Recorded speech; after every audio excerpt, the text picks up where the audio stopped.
Sneed. Sneed's feed and seed. Kaceytron strikes back at her master. All it took was a gun to her head. As I said on Twitter, this like apology video we're gonna watch, it is the legal equivalent of like a Roman triumph, like getting marched through the streets in chains, and you know, there's all these people coming out saying, oh well, you know, this is proof that Ethan's motives were always just like petty, and this was never really about protecting copyright. And it's like, do you just blowing from Stupid Town? But like, yeah, obviously. Now, of course, Ethan can't say that, and we're gonna watch his him going over it, and he covers his ass pretty well here, where he's like, yeah, you know, no, really, I really did care about like the copyright infringement. And you know, he's got to say that, like, he's not stupid. But yeah, no, obviously, this was just him getting revenge on all these people that directly or indirectly are responsible for him getting CPS called on him, which is a lot more sympathetic. Like, that's what I think a lot of the people on the snark side of this don't really understand, is they think it's like an own to be like, wow, this guy went on a revenge campaign against someone threatening his children. What a piece of shit. It's like, no, that's like the most understandable thing about this. Yeah, he's going to do this. And so obviously when they were talking about how they were doing the settlement meetings, which you have to do, they make you do that because the civil system does not want you to go to trial. They really don't want you to go to trial. They want it to just get resolved, right? Because they don't want to waste the court's time. It's expensive. It's petty. They don't want the process to be weaponized, even though it can be, obviously. And so I figured that like the result of the settlement stuff would basically just be silence. Would be it goes away, maybe money changes hands, and they both declare victory. Because that's what you'd expect from a situation where it's not obvious that anyone's going to win. Or at the very least, even if Ethan thinks he's going to win in the end, it's too expensive. But no, her lawyers must have told her that she's fucked. And more importantly, Ethan's lawyers must have successfully impressed upon hers that they will see it through and that he's going to do it. And I went over their complaints a while ago, months ago, when they first came out. I think Kaceytron's was the one I actually read in full. I went over the whole thing. And I went into it thinking it's like bullshit. It's going to be a lol suit. I didn't like the idea and everything. But some of the clips he pulled, and there are like I said in that video, there's like 2/3 of the complaint I feel like is just sort of grandstanding. But there are clips in there where she just straight up looks at the camera and was just like, yeah, I'm competing. I'm trying to directly compete with your video, and I want people to not give you money. Like, exactly, like fulfilling all the conditions that you'd have to for it not to be fair use, right? Like, because that's the easiest prong to meet, and that's a prong that's so strong that in Akilah Hughes versus Carl Benjamin, the Sargon case, that was the only prong he met, was that it wasn't a competing audience, and that was enough for it alone to be fair use. And then I also said in that video I was kind of worried, well, assuming it wasn't that good of a case, if he does win, maybe he'll set some kind of really gay precedent. But this is like the perfect answer. Like I don't know. I don't want to glaze like Ethan so much, and it feels like ever since I started streaming, all I've done is say nice things about him, just because he's clearly the protagonist, at least in this little arc. I mean, I was a little meaner to him when I covered the interview with Hassan, because they both kind of just didn't know what they're talking about. But this is kind of the perfect solution, because if you think about it, because this is clearly just a revenge thing over them threatening his kids, this humiliates her. It forces her to be divided from the only pathway to relevance she has. Because obviously Kaceytron's like, I didn't even know who this person was until this arc. Now, I know they've been streaming forever, but they're like part of the like girl leftist sphere or whatever. And when I stream for 5 hours about Ethan v. Hassan, I glaze Hassan. Yeah, kind of. I guess. I glaze everyone. Yeah, Sargon versus Board of Education. The seminal case where Sargon from Applebee's has his father officially confirmed to be black. Remember that, when he said his father was black and then it turned out he was an eighth black? Then they like post someone. I think he posted a picture of him, and he's just some British guy. Anyway, what I was going to say is that this is sort of the perfect thing where it's like any possibility of it setting a precedent doesn't happen because it doesn't go to trial, right? Ethan gets his pound of flesh by her doing this humiliating apology, and also he like structures this apology in a way where she is necessarily alienated from the only other people that were on her side, because she burns Hassan, and now all of her money is going to the cases against the other people. And like the people are already jumping off the ships. I mean, Denham's put this tweet or this statement out. We're going to read this. This statement comes across as like Goebbels in the bunker being like, I don't want to live in a world without National Socialism, so he kills his whole family. Right? like he's going down with the like. She comes across here like she basically says here like I might not win, but I'm going to fight all the way to the end.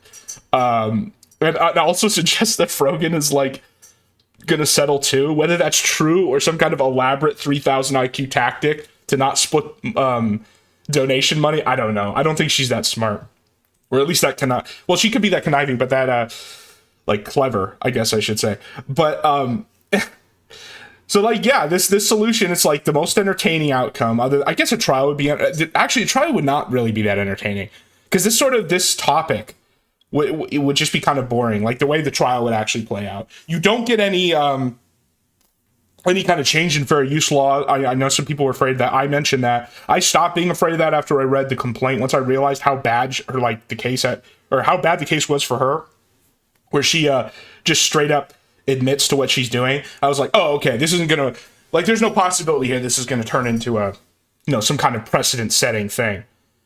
He throws in like an Asmongold apology in here, and you just got to think of what was happening at the settlement meeting, because like I said, they're required to do these. You have to do a certain amount of these before you go to trial, because they don't want you to go to trial. And in a lot of cases, they're not. You kind of go through the motions, right? Because people are set, but both people usually most of the time enter, unless they're like big corporate entities. If they're actually people, everybody thinks that they're right and are going to win. A lot of like the job of a lawyer in cases like that is literally just to try to talk the client down. Like same with like in criminal cases too, a little bit.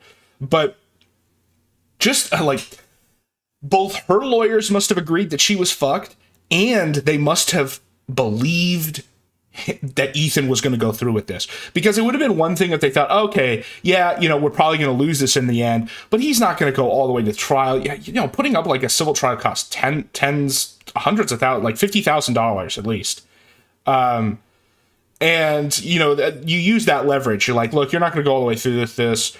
You figure the standard is I'll pay you off. And there's an old clip from Ethan, I don't know if I have it here, of him talking about when he got sued once for copyright. And he offered in the settlement, just like, we both shut the fuck up and I give you $25K. Like, that's kind of how I figured this was going to go, if there was going to be a settlement. Is she just give him some money and everyone would shut the fuck up?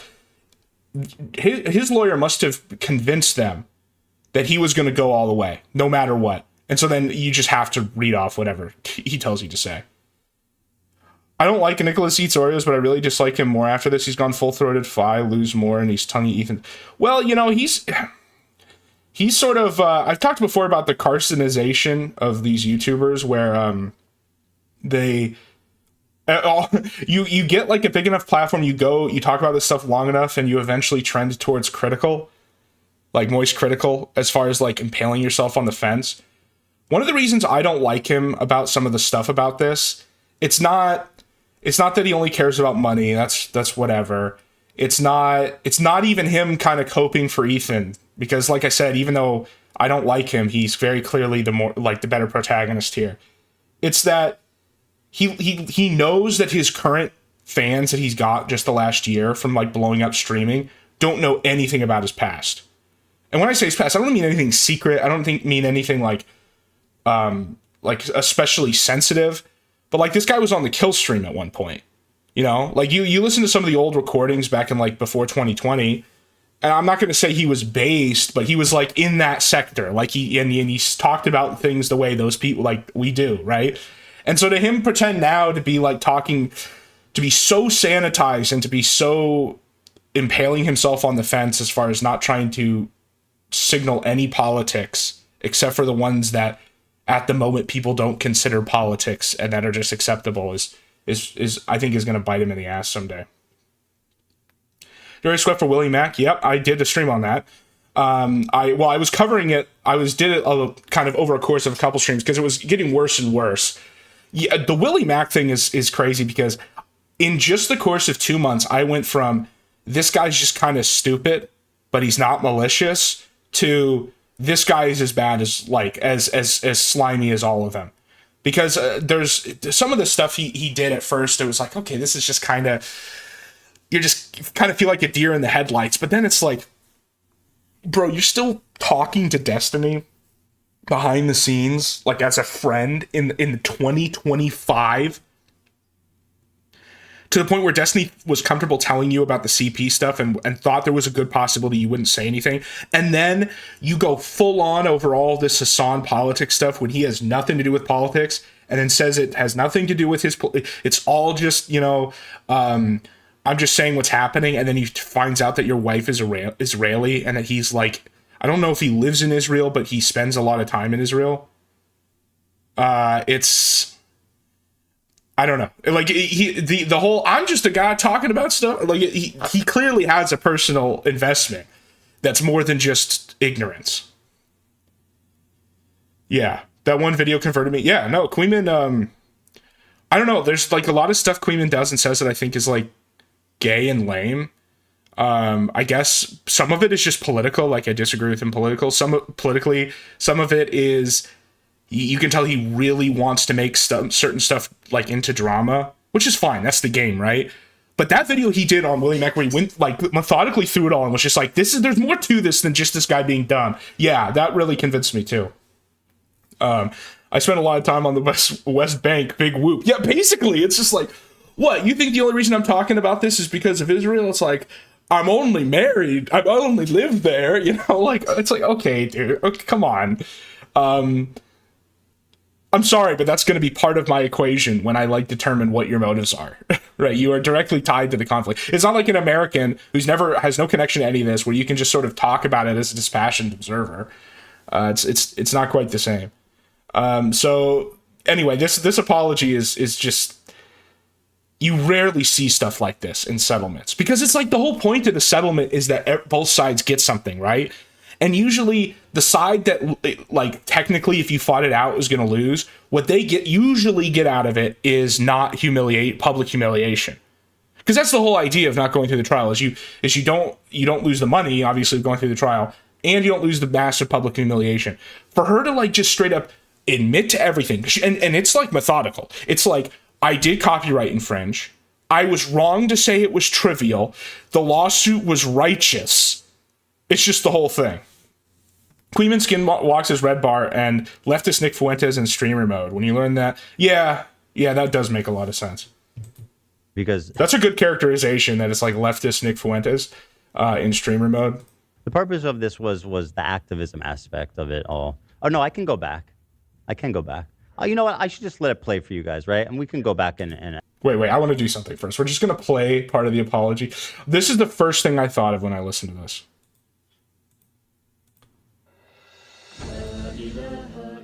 And by stating I take responsibility for infringing the content nuke. I want to begin by stating I take responsibility for infringing the content nuke. The lawsuit was not frivolous. When I said the lawsuit was frivolous and based on misogyny, it was to garner sympathy, protect my own reputation, and retaliate against the clients. This lawsuit has given me a greater understanding of copyright protection, people's copyrights, and the importance of protecting copyrights in the online content creation community. It is important for the entire content creation community to respect the intellectual property rights of other creators, and I will adhere to the lessons I've learned throughout this process going forward. I also want to make clear that I did not receive any support, financial or otherwise, from Hassan Piker. Hassan never even reached out to me privately to offer words of support. Speaking honestly, I found his indifference to my suffering hurtful, especially after he hinted he might help me behind the scenes. It felt like he wanted to receive credit from the public for helping me without providing any. As to the GoFundMe money, to the extent there are any remaining funds No, after I pay I put the music in because it's so fitting.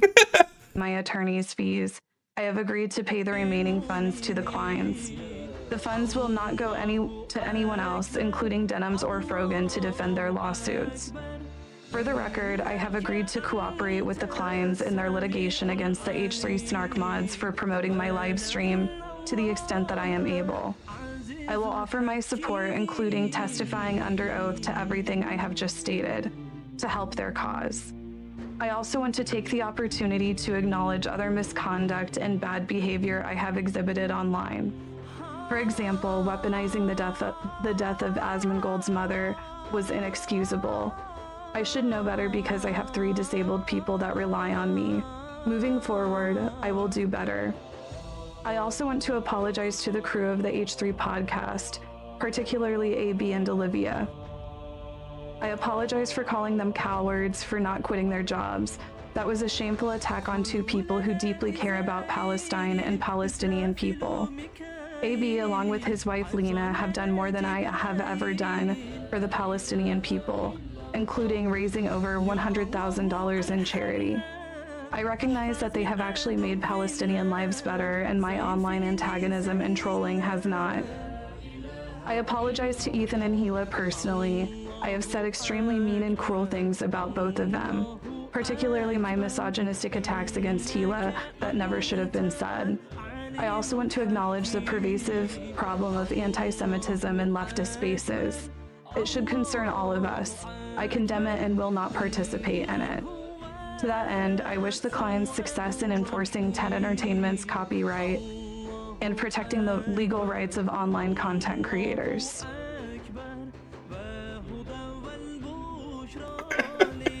I just someone like put the music over it. I was trying to find there's an old ISIS propaganda film called The Flame of War. And I was trying to get the Al Hobby Productions before, and then put the music over it. And then someone should get an AI voice and have her read the Shahada at the end, like in the hostage videos, the old ones where they'd be like, "I recognize that America is an imperialist power and we shouldn't be here," and everything. So yeah, like go down the list. It's not just I lost the law, I copyright infringed. It's not just that. It's not just the lawsuit wasn't frivolous, and when I said it, it wasn't. It's not just I only said that to get attention, to get sympathy. It's not just I am gonna give up the money, all the money that people sent to you. It's not just also, by the way, sorry, Asmongold. And I think the reason that's in there is because Asmon said he was gonna send money to help Ethan with the lawsuits. I don't even think that happened. I think Ethan was just like, just throw it on the list. Like, you're fully conceded. It's that painting. It's not just that. It's also, it's not just anti-Semitism. Just throw that in there, complete submission. I think my favorite line, though, is Ethan has done more for Palestine than I have. Because it just undermines like the entire motivating framework for all of this shit. Because that is always what they fall on. It's always, how can you do this? We have there's a genocide going on, etc., etc. That's always the excuse for all of this. And for her to say that, and then obviously throwing Hassan under the bus. I'm looking for a specific painting here. The Woe to the Vanquished one, the Vivictus one. Obviously, there's 2 versions of it. There's one that it's meant to be based off of the. In 336 BC, the Gauls sacked Rome, and here it is.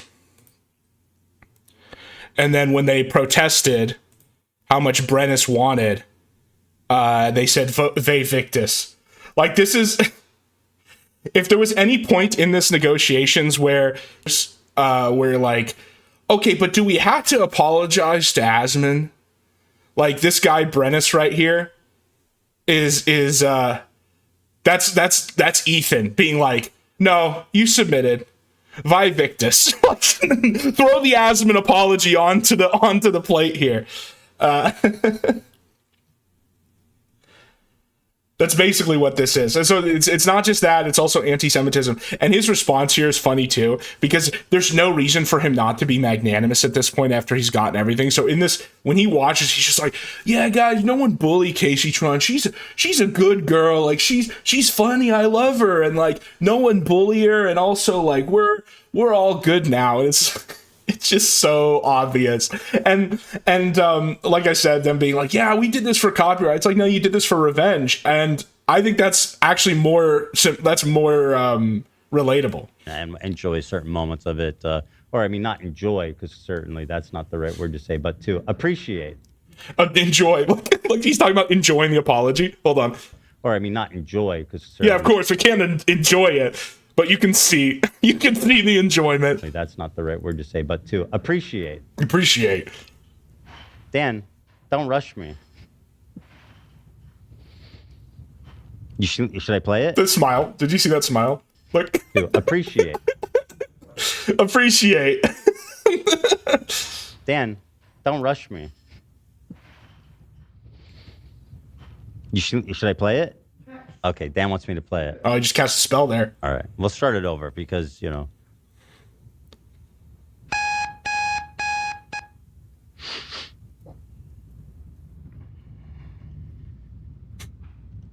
And by stating I take responsibility for infringing the content. By the way, I do not want to see any negative. I don't want to see people being rude to her. I genuinely. All the people Sprite says, all the people trying to call it H3 for using the lawsuit as a means of revenge, like everybody with a brain. Well, that's what I said at the very beginning. It's like you have all these snark guys being like, Ethan revealed with this humiliating apology his true heart, his true motive. It's like, yeah, you sent the police to his family. So he's coming at you. That is so much more relatable that is so much more sympathetic to me than, well, I'm protecting the integral copyright of my 17-hour or my 10-hour content nuke on a random on Hassan Piker. Like, if he was actually just doing this about copyright, I would be like, this is some Talmudic high elf shit. But for him to be like, no, you attack my family, so I'm going to make you make an ISIS hostage video where you burn all of your remaining friends. The only reason that you're even in this conversation, the only reason you even have a right to lose this battle is because the people that brought you here, that I'm now making you stab in the back. It's like, yeah, go off. Have forgiven her. I'm moving on. And it's water under the bridge. I don't want to see anybody I'm being dead serious. No, let's not be nasty to her, guys. No, she's already dead, everybody. The city is already sacked, everybody. No need to kill all the rest of the civilians. They have to have a reason to pay the ransom, right? This was so traumatic for the Romans, by the way, that they would still be talking about it when the Teutons and the Cimbri invaded Cisalpine Gaul under the consul Marius, like literally 400 years later. They were so traumatized by this. They're so traumatized by this that Julius Caesar referred to it 100 years after that when he referred to Gaul, like massive cuck rage for 1,000 years. Kaceytron's gonna be telling this to her grandkids in the same sort of way. Guys, this is it. Okay, it's over. We won. That's it. We won, right? So let's just move on. And thank her. Thank you. For infringing. I'm being dead. Real talk chat with while the djinn possesses my body, Kaceytron, would you? Well, I'll say the funny thing is this is like the cleanest and most sober I've ever seen her, and I think that's doing a lot of the work. Serious, please do not. The lawsuit was not frivolous. When I said the lawsuit was frivolous and based on misogyny, it was to garner sympathy, protect my own reputation, and retaliate against the Kleins. This lawsuit has given me a greater understanding of copyright protection, people's copyrights, and the importance of protecting copyrights in the online content creation community. It is important for the entire content creation community to respect the intellectual property rights of other the content creation community. Weird. Creators, and I will adhere to the lessons I've learned throughout this process going forward. I also want to make clear that I did not receive any support, financial or otherwise, from Hassan Piker. Hassan never even reached out to me privately to offer words of support. Speaking honestly, I found his indifference to my suffering hurtful, especially the indifference to my suffering. Also making her admit that she lives with a bunch of disabled people. subtly, like, I don't know. The implication I got from that is she's one of them. Especially after he hinted he might help me behind the scenes. It felt like he wanted to receive credit from the public for helping me without providing any. As to the GoFundMe money, to the extent there are any remaining funds after I pay my attorney's fees, I have agreed to pay the remaining funds to the client. Look at him. Look at him. He's like sucking her soul out, and this is him integrating the suffering into his psyche. The funds will not go to anyone else, including Denham's or Frogan, to defend their law. I think I have the clip here too, where he goes down the list of everyone who donated to her GoFundMe, because all the money that's left over after she pays her lawyers is going to Ethan, and he just starts thanking them all like he's reading super chats. Lawsuits. For the record, I have agreed to cooperate with the clients in their litigation against the H3 Snark mods for promoting. And that's the one, when I went over the complaints, his whole thing about suing the Reddit mods, that to me seemed like the weakest, stupidest thing.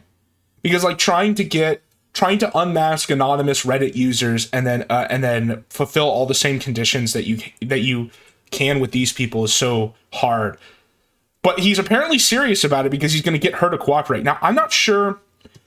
I'll say this. If there was anyone who could potentially make the link through their deposition of the infringement and intention, it would be Kaceytron, right? Because she could say, oh, I talked to the mods and the mods did this for me and we did it for these reasons. Like, she is the only person who could potentially make that case work. Or Denham's, I guess, like either one of them. And so it's so funny that like he's getting her to do that, because it's the only hope that aspect of the case would ever have of succeeding, and now he's got it. My live stream to the extent that I am able. I will offer my support, including testifying under oath to everything I have just stated. Yeah. So publicly admitting that she will go through the entire deposition process. Crazy for a settlement. Like this apology settlement, again, usually the point of the settlement is each side gets something. Her lawyers must have been terrified of Ethan, thinking that he was going to go through with it completely. For them to be like, we're still getting something out of this, despite all the extent of this apology. To help their cause. I also want to take the opportunity to acknowledge. Like usually you at least get silence. You get like strategic ambiguity about fault. Other misconduct and bad behavior I have exhibited online. For example, weaponizing the death of Asmongold's mother was inexcusable. Do you see him? Look, that's how I know that there was that Ethan, it's just like at the final call of the apology, it's like, is there anything else we can throw in there? That he was just like, yeah, throw this in there. Look at this face. To acknowledge other misconduct and bad behavior I have exhibited online. For example, weaponizing the death of Asmongold's mother was. Look at him. He's just like, yeah. Inexcusable. I should know better because I have 3 disabled people that rely on me. Moving forward, I will do better. I also want to apologize. Oh, that's a great. Wait, no, bump this. I have an idea for that. Hold on. Let's to the crew of the H3 podcast, particularly AB and Olivia. Yeah. I apologize for calling them cowards for not quitting their jobs. That was a shameful attack on 2 people who deeply care about Palestine and Palestinian people. It's true. AB, along with his wife Lena, have done more than I have ever done for the Palestinian people, including raising over $100,000 in charity. I recognize that they have actually made Palestinian lives better, and my online antagonism and trolling has not. Yeah. I apologize to Ethan and Gila personally. I have said extremely mean and cruel things about both of them, particularly my misogynistic attacks against Gila that never should have been said. I also want to acknowledge the pervasive problem of anti-Semitism in leftist spaces. It should concern all of us. I condemn it and will not participate in it. To that end, I wish the clients success in enforcing TED Entertainment's copyright and protecting the legal rights of online content creators. Just sit on that for a sec. Yeah, let's just sit on that for a sec. There we go. The spell. Check my phone here. Just sit on that. You know, just Take it all in. We'll look at it. You know, it's just sit on it. What a heartfelt. I mean, like genuinely, and I'm gonna say something. Kaceytron, we've said it continually throughout this. You are extraordinarily funny and a very talented person. And I wish you all the best in the future, in your future endeavors. And I know you will continue to make people laugh and to and to continue to. Yeah, like he can't even think of the compliment. Like he figured, he's like, I'll try to be magnanimous about it. You're just you're funny and yeah. To bring joy to people in that regard. I do. I think you are extremely funny and very clever. So, and I accept your apology. I do. And I appreciate. Yeah. He's acting like it's so freely given. He's just like, yeah, you were overwhelmed in a moment by the righteousness of my cause, and I'm here to accept it. All the sincerity and just all the specific. A lot of the stuff in there was really, I think, warranted. Just the what do you mean? All the stuff in there was you wrote it. You wrote it, buddy. Of course, and not everything and I'm glad that she's, You wrote it. Everything that's in there is there because you put it in there. With a lot of it, and I appreciate it. I really think she's turned a new leaf. I do. Do you really think she's turned a new leaf? Yeah. Now let's watch it. Now I can pause it. Those of you who survive will have the right to maybe someday, maybe your children can be Roman citizens. Stuff, right? Yeah, now that we've watched it, you can do whatever you want. All right, so now one part that really stands out to me is the part about Hassan, because he really did make the part that stands out to me. This is like how in the Robert Stanek stream, I showed all the reviews that he wrote under pseudonyms for his own book, where he would be like, yeah, this part was really great, and he's like reviewing his own book. And do we have that clip right of when Hassan? That he just said it was a little ambiguous. So yeah, in this clip it is just Hassan implying that he was going to give money to her behind the scenes, which is why he included the line in here that she didn't. That's a good. Do that. So I appreciate her saying that right off the rip there. This lawsuit has given me a greater understanding of copyright protection. This lawsuit has given me a greater understanding of a copyright protection. So yeah, she's got a crash course in fair use from all this. If anything, she came out on top. Like Eden gave her this lesson, like it was a gift. And that's really good too. Copyrights and the importance of protecting copyrights in the online content creation community. It is important for the entire content creation community to respect the intellectual property rights of other creators. Yeah. And I will adhere to the lessons I've learned throughout this process going. See, I mean, that's a silver lining thing where it's like, the whole point of these lawsuits for me has been activism from the start. That's the primary purpose of this. And so when I hear that she's kind of learned how to be more mindful with the way she interacts with copyrighted or other people's property, then I think that's a big win for both of us. It's a big one, exactly. Yeah, this was all just an elaborate way for her to get an education in copyright law. So I think that's a huge dub. Huge dub. Huge dub. It's really an important conversation we've been having in this community for years. An important conversation. So it's really nice to hear her say that, right? Forward. I also want to make clear that I did not receive any support, financial or otherwise, from Hassan. I mean, why pay like $100,000 a year for law school when you can just get yourself sued by Ethan Klein? And then you end up with the education. Piker. Can we soundbite that? Sure. I think we should probably clip that. Probably. It's important to bring up. Hassan never even reached out to me privately to offer words of support.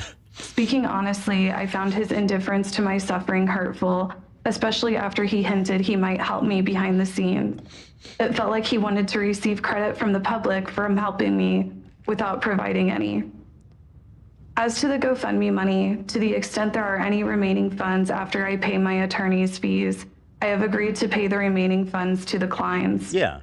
The funds will not go Yeah, of course, naturally. Yeah, it's all my money.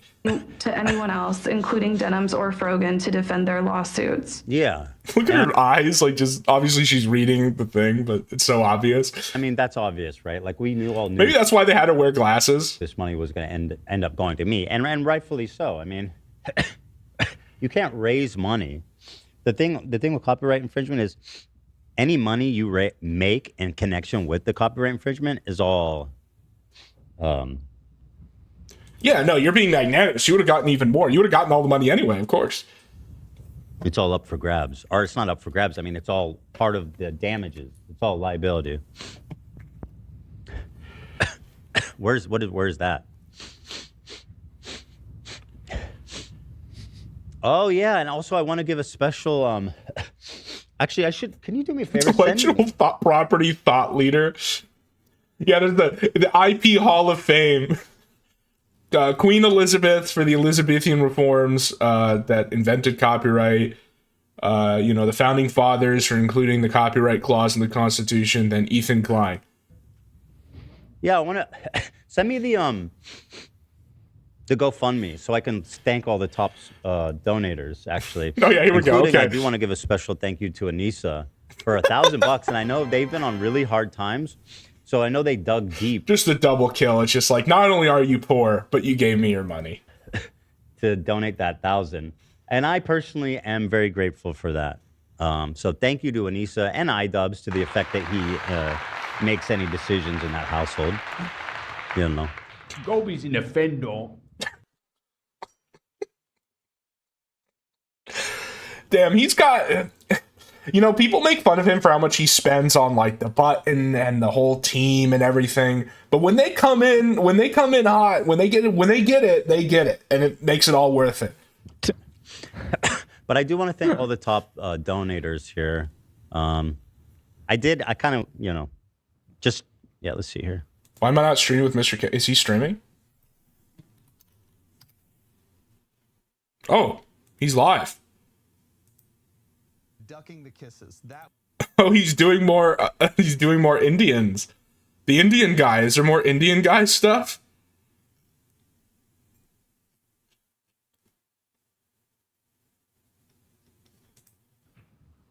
Let's see here. Top good. So Xavier Benges, thank you. Anonymous. Anissa Joma, thank you so much. Anonymous. So yeah, he's just going down the list like there's super chats just directly to him. Ari JPG, thank you so much for the 1,000. Oh, Bad Empanada, 500. Nah. Oh no. $500 when you're on the run in Uruguay. $500 goes a long. Why would he go to South America? That's where like all the Jewish Nazi hunter infrastructure is. Because there's an organization of post-war SS officers that had this whole like underground railroad for Germans fleeing the war, and it was all set up and run out of South America. So you think he wouldn't want to go there? Way. Thank you, right? Thank you. I mean, this guy skipped the border from Argentina. Did he just steal my time slot? Well, he's doing something else. To Uruguay, and I knew that. Isn't that crazy that I knew that? Because that's been confirmed now that he. I could call him and yell at him. We could have a little fight. We could the battle for the 50 viewers, but that like makes up this entire. I don't even know what to call like the sector sewer. He's in Uruguay. It's not even like a conjecture. He's there, right? There's this new Twitter feature where they show where the country of origin is for everybody, so people can't lie about where they're from. Have you seen that? Well, I heard that a bunch of prominent MAGA meme accounts got outed as being from like Africa and yes, and Asia and stuff. So Bad Empanada has been tweeting, if you can believe it, from Uruguay. Yeah, but wouldn't you guys like that? You like the third worlders? Whatever. Huh. I'm gonna let him have his, he got your win here. What's man. that? What's the monthly? All right. So, Asmund, of course, is going to graciously accept the apology here.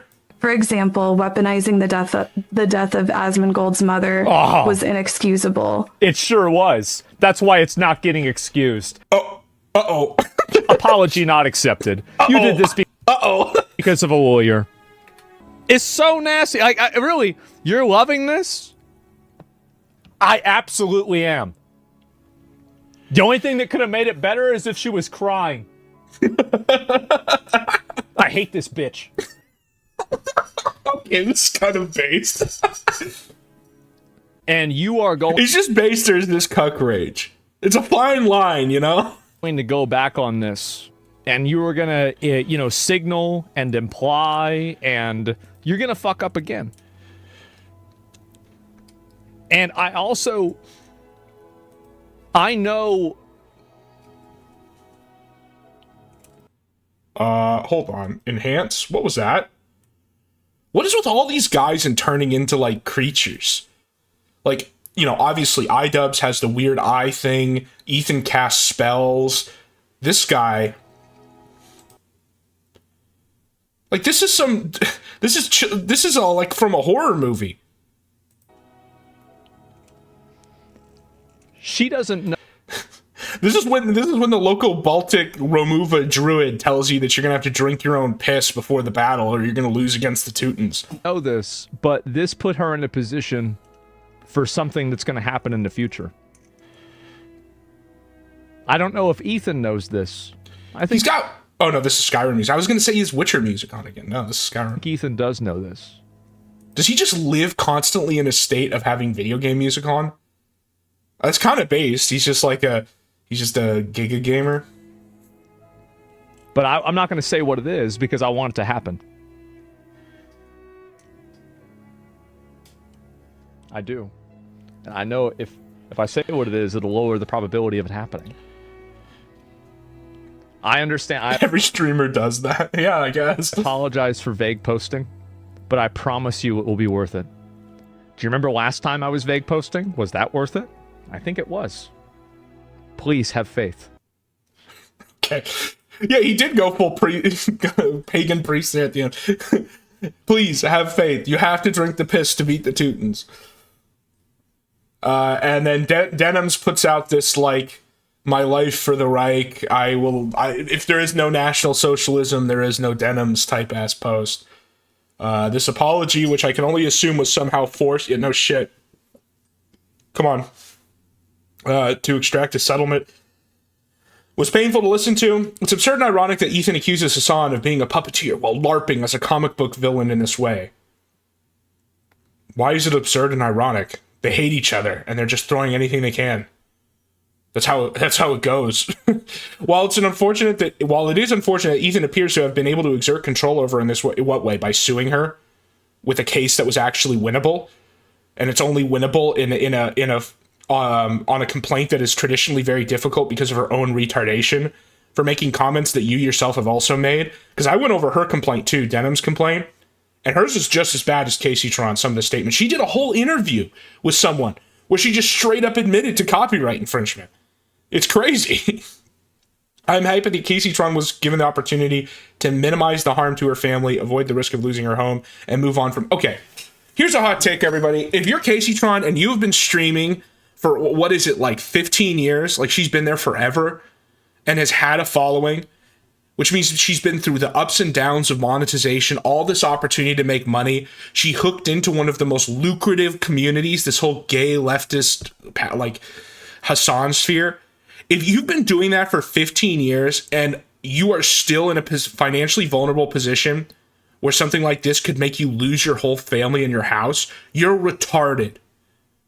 You're retarded. Like, there's a reason why people say the first 100,000 is the hardest. Because after that, if you're just not retarded, it's very easy to just not to be set for the rest of your life. If you're disciplined and you do some, like, very conservative investing and you know how taxes work, essentially.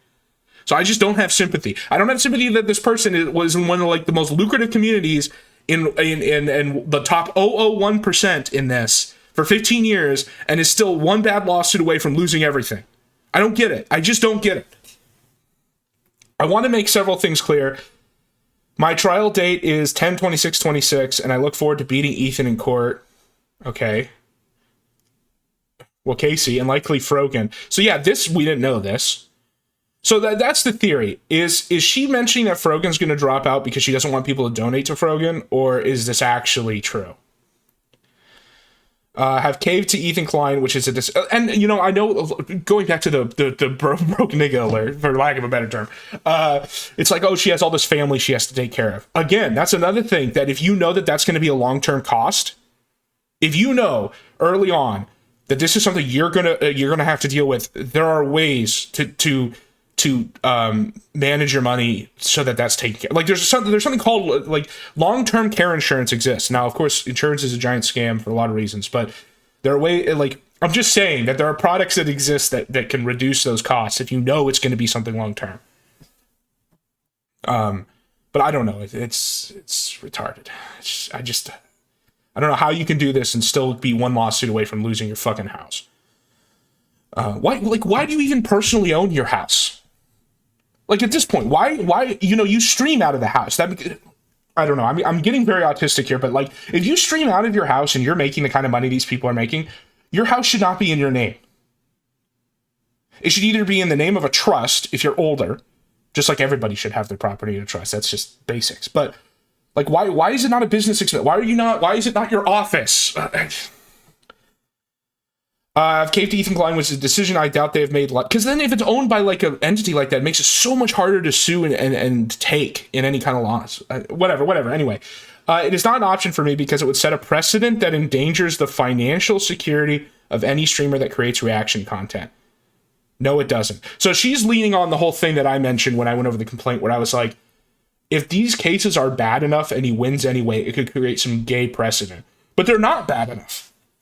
Like that. Like what I mean by that is, if they were cases where they don't fall within the current bounds of fair use, but he was able to win anyway through bullshit, I would be worried.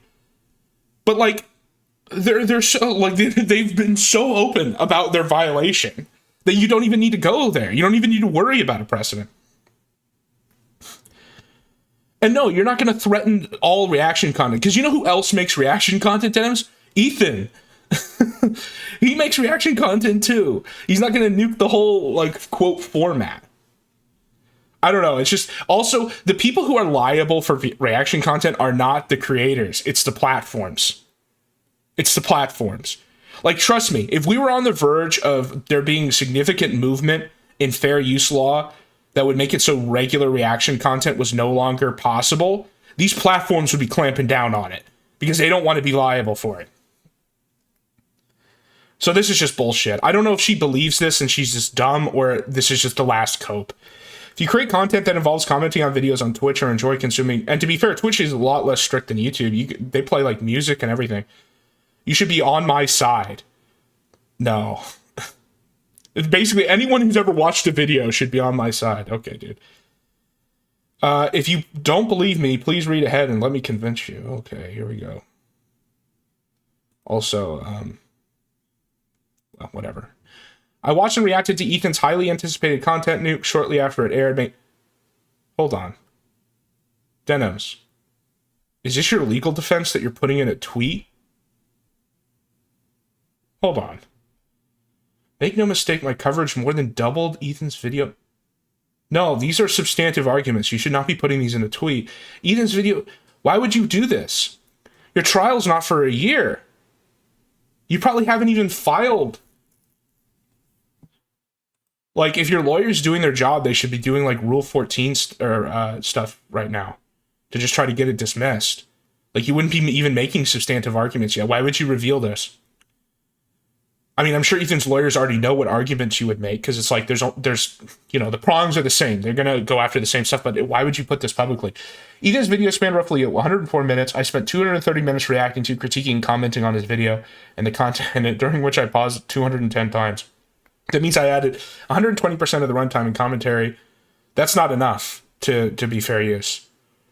Yeah, well, here's the problem, Denims. As I cited with Akilah Hughes versus Carl Benjamin, the most important element of fair use is intent, as determined by that case. To the point where, or not intent, is the audience, and specifically intent combined with the audience. So what I mean by that is it the same audience? If it is or isn't, if it isn't, then that itself can sometimes be determinative, as determined by that. The thing is, you in your statements already said it was the same audience, because you said that you were trying to keep people who would otherwise watch it from watching. That's why I mean it's like intent with the audience. And none of these arguments attack that. Like, if you're going to be dumb enough to put your legal argument in a tweet, what you should have said is, nobody who watched, like literally you would just say, nobody who watched my coverage would have watched you. That means I had 120%. This alone is not enough. This alone is not enough to get you past it. This commentary length is substantially more than Asmongold, XQC, or any of the other. Yeah, again, this can be part of a defense. This can be part of a defense in combination with saying, I didn't actually steal any of your viewers or steal any people who'd otherwise watch it. But this can't be the only part. As you know, Ethan decided not to sue Asmongold X. That you can't do that. You can't say that just because you didn't sue someone else means you can't sue me. That's more than just defamation. That's like everything. Now, some people will tell you that the reason why, like, for example, Nintendo sends takedown requests to harmless little fan projects is because of this idea that if you don't protect your IP, you lose it. That's kind of like an urban legend. It can get to that, like if it's really egregious and like widespread, but it's not like a universal. And saying that just because he didn't sue them means that he can't sue me. That's not, again, that's just think of how stupid that would be in any other case. But he wouldn't sue them. They didn't intentionally try to deprive him of revenue, and you said yourself that you did. Yeah, the notion is frivolous and it's literally your words. And there's more than one example of it. There's the interview, and then also there's the Reddit thread, which is why he's including the mods, even though I think that's like frivolous. And then also you said it on stream before that. Ethan claims he's pursuing his claims against me only because of some claimed malicious intent. Well, no, he did claim malicious intent, and then he provided evidence in his complaint. And again, when I went over his complaint, I thought like 2/3 of it was extraneous, and it didn't need to be in there. There was too much pontification in his complaint about like the principles of why he's doing this and stuff, more than there needed to be, and too much history too. But at least when he said there's I making this claim about your intent, he did provide evidence of that. There are two statements that Ethan's falsely claims demonstrate my intent, along with his conspiracy theory about collusion with Reddit monitors. Well, that's why I said the Reddit moderators thing was kind of weak, but if he can get Kaceytron to do a deposition where she says you were all in a group chat and you were all being gay, that could actually somehow make that otherwise frivolous element of this relevant. None of whom I have ever communicated with. Oh, you better hope that's true. But this is again why you don't put this in a tweet, because there's stuff in here. There's certain like affirmative either or claims in here, like I've never communicated with the Reddit moderators, that like they're either true or they're not. There's like no coping around it. And if you're able to ever provide proof or get her to admit on the stand if she was deposed to doing that, then it like impeaches her as a witness. And because this isn't like a criminal, obviously it's not criminal law, so you can't not speak. You don't have a right to remain silent, is what I'm saying. The first statement is my response to a chat message. I read it out. We're relying on you to stay live so we don't have to give the nuke views. She's going to get into the specifics of the statements in this. Like, this is so bad. Like, you're giving the quantitative argument here openly, even though you could, like, his lawyers probably already know what she was going to say here, because it's like the numbers are the numbers, right? But now you're even giving the qualitative argument here by going over the exact statements. And then I replied, yeah, I'm going to stream it. Since he's confirmed it's coming out today, I'm going to stream it. I hope this is self-evident, but it would be bizarre for me to take that opportunity to bring attention to this group of people. Now they should actually... Okay, so then you're just admitting it here.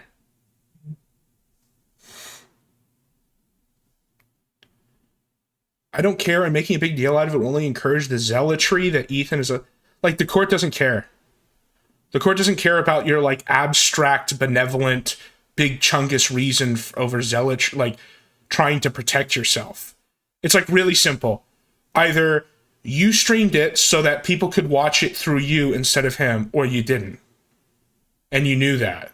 And this statement means you know that. And then you're saying, again here, that you knew it. You're just trying to justify it. That's not a defense. Drawing a broader narrative based on a chat message I did not write is delusion. That's not a broader narrative. The second statement is a throwaway shill comment I said after the video. What about the interview? Is she going to talk about that? Well, guys, if you enjoyed not giving any views to that terrible video, follow a throwaway shill comment. Like, does she think that, like... Does she think that she gets to determine how her statements are viewed herself? Like, this is the whole point of depositions, right? Is that you go in, you ask questions, you get them all on a piece of paper or through a recording or whatever, or sometimes you do it in the courtroom, right? You do just straight up questioning. Usually for stuff like this is depositions because it takes too long, right? Especially if there's a jury. And then the jury, or if there isn't a jury in a civil case, but there would be a jury for this, probably, gets to determine what they think your intent was. Like, that's the whole point of having the adjudicator or the jury, is they get to say whether that statement is a throwaway shill comment, not you. Because you obviously have a reason to portray everything you said as a nothing burger. But obviously they're going to hear that you said this, that you're going to say, I'm glad you were here to not give them views. They're going to look at this, well, in criminal they call it sentencing guidelines, but for civil it's something else. They're going to look at the guidelines and see intended to deprive complainant or plaintiff of money or audience and be like, huh, it sounds like you're saying exactly that, right? As an aside, this statement is factual, almost certainly. Oh, thank you for conceding that. So you're conceding the fact that there was actual loss to Ethan. That's what you're doing when you say this. You are conceding actual damages, which is like the hardest thing to prove other than intent. Good job. Almost certainly, if someone watched my coverage, they had no interest in watching Ethan's video. Well, this is what your defense should have actually been. Without the addition of critical commentary, and never would have. Well, yeah, that needs to be the core of your defense. Which, again, you shouldn't be putting in a tweet. But regardless, can you prove that? Like, can you depose, 100 of your viewers and have them come in and say whether they would have watched it or not? Like, see how impractical that is? That's why it's hard to defend yourself on that, especially when a statement like this exists. At most, you can say that this is a mean-spirited comment in poor taste. Making a joke like this is too far. No, at most, we can say it's anything. That's, again, you're not the jury. Like, you're not the judge. And like I said, something like this should be, if it went to trial, which it's not going to, or I don't think it will. Because I think she's lying. I don't think she actually wants to go all the way. It's just so expensive, especially if she has someone telling her she's going to lose, which I would think she does. Like, it's pretty bad, especially after, like, the Kaceytron thing, or her conceding, because her cases are very similar. No, right? Like, none of these people are in the jury or are the judge if it's gonna go straight to adjudication. So why are you trying to convince them? And that Ethan Klein deserves more respect. We can agree to disagree. Well, no, that's like the point of a lawsuit. If you could agree to disagree, there wouldn't be a lawsuit. I humbly request that we take this opportunity to question Ethan's framing of events and call a spade a spade. Okay, fine. Ethan blames you for his family being threatened by the government and will use any legal pathway to hurt you. And he'll never openly admit it because it would damage his ability to hurt you. But everybody watching this knows that that's what's happening. Yes. Like, you still bear, like, majority responsibility for even being in this position. Ethan is bullying people who said things about him he does not like. And he can do that only because he has more money than them. I guess he has the money to pay a lawyer, right? In doing so, at least but the problem is you all have money. Like this is why this is stupid. You're not some, like, poor little girl, right? She gets, like, thousands of viewers. She's like got all the Simpsons shit. Like, I don't know. I don't really see there being that much difference between them on that regard. At least in this lawsuit against me, he is setting a disastrous precedent for our corner of the internet. Yeah, the precedent of not, like, fucking with people's family and children. What a terrible precedent. And my hope is that others in our community with resources like Ethan's do not follow in his small footsteps. What are you implying? You think you're going to get sued by someone else? Or are you asking Hassan to save you? Please donate to my legal fund. Every penny donated has gone exclusively to court cost and fee. Yeah, the problem is, and this is the other reason why it was included in the Kaceytron apology, is anyone who gives money now is going to think, well, if they lose, it's just going to go to Ethan. And you saying this doesn't change that. Like, that is a possibility, right? Even if you're right about everything else here. As stated earlier, I look forward to beating Ethan in court, ideally with your assistance. Thank you for your attention. All right.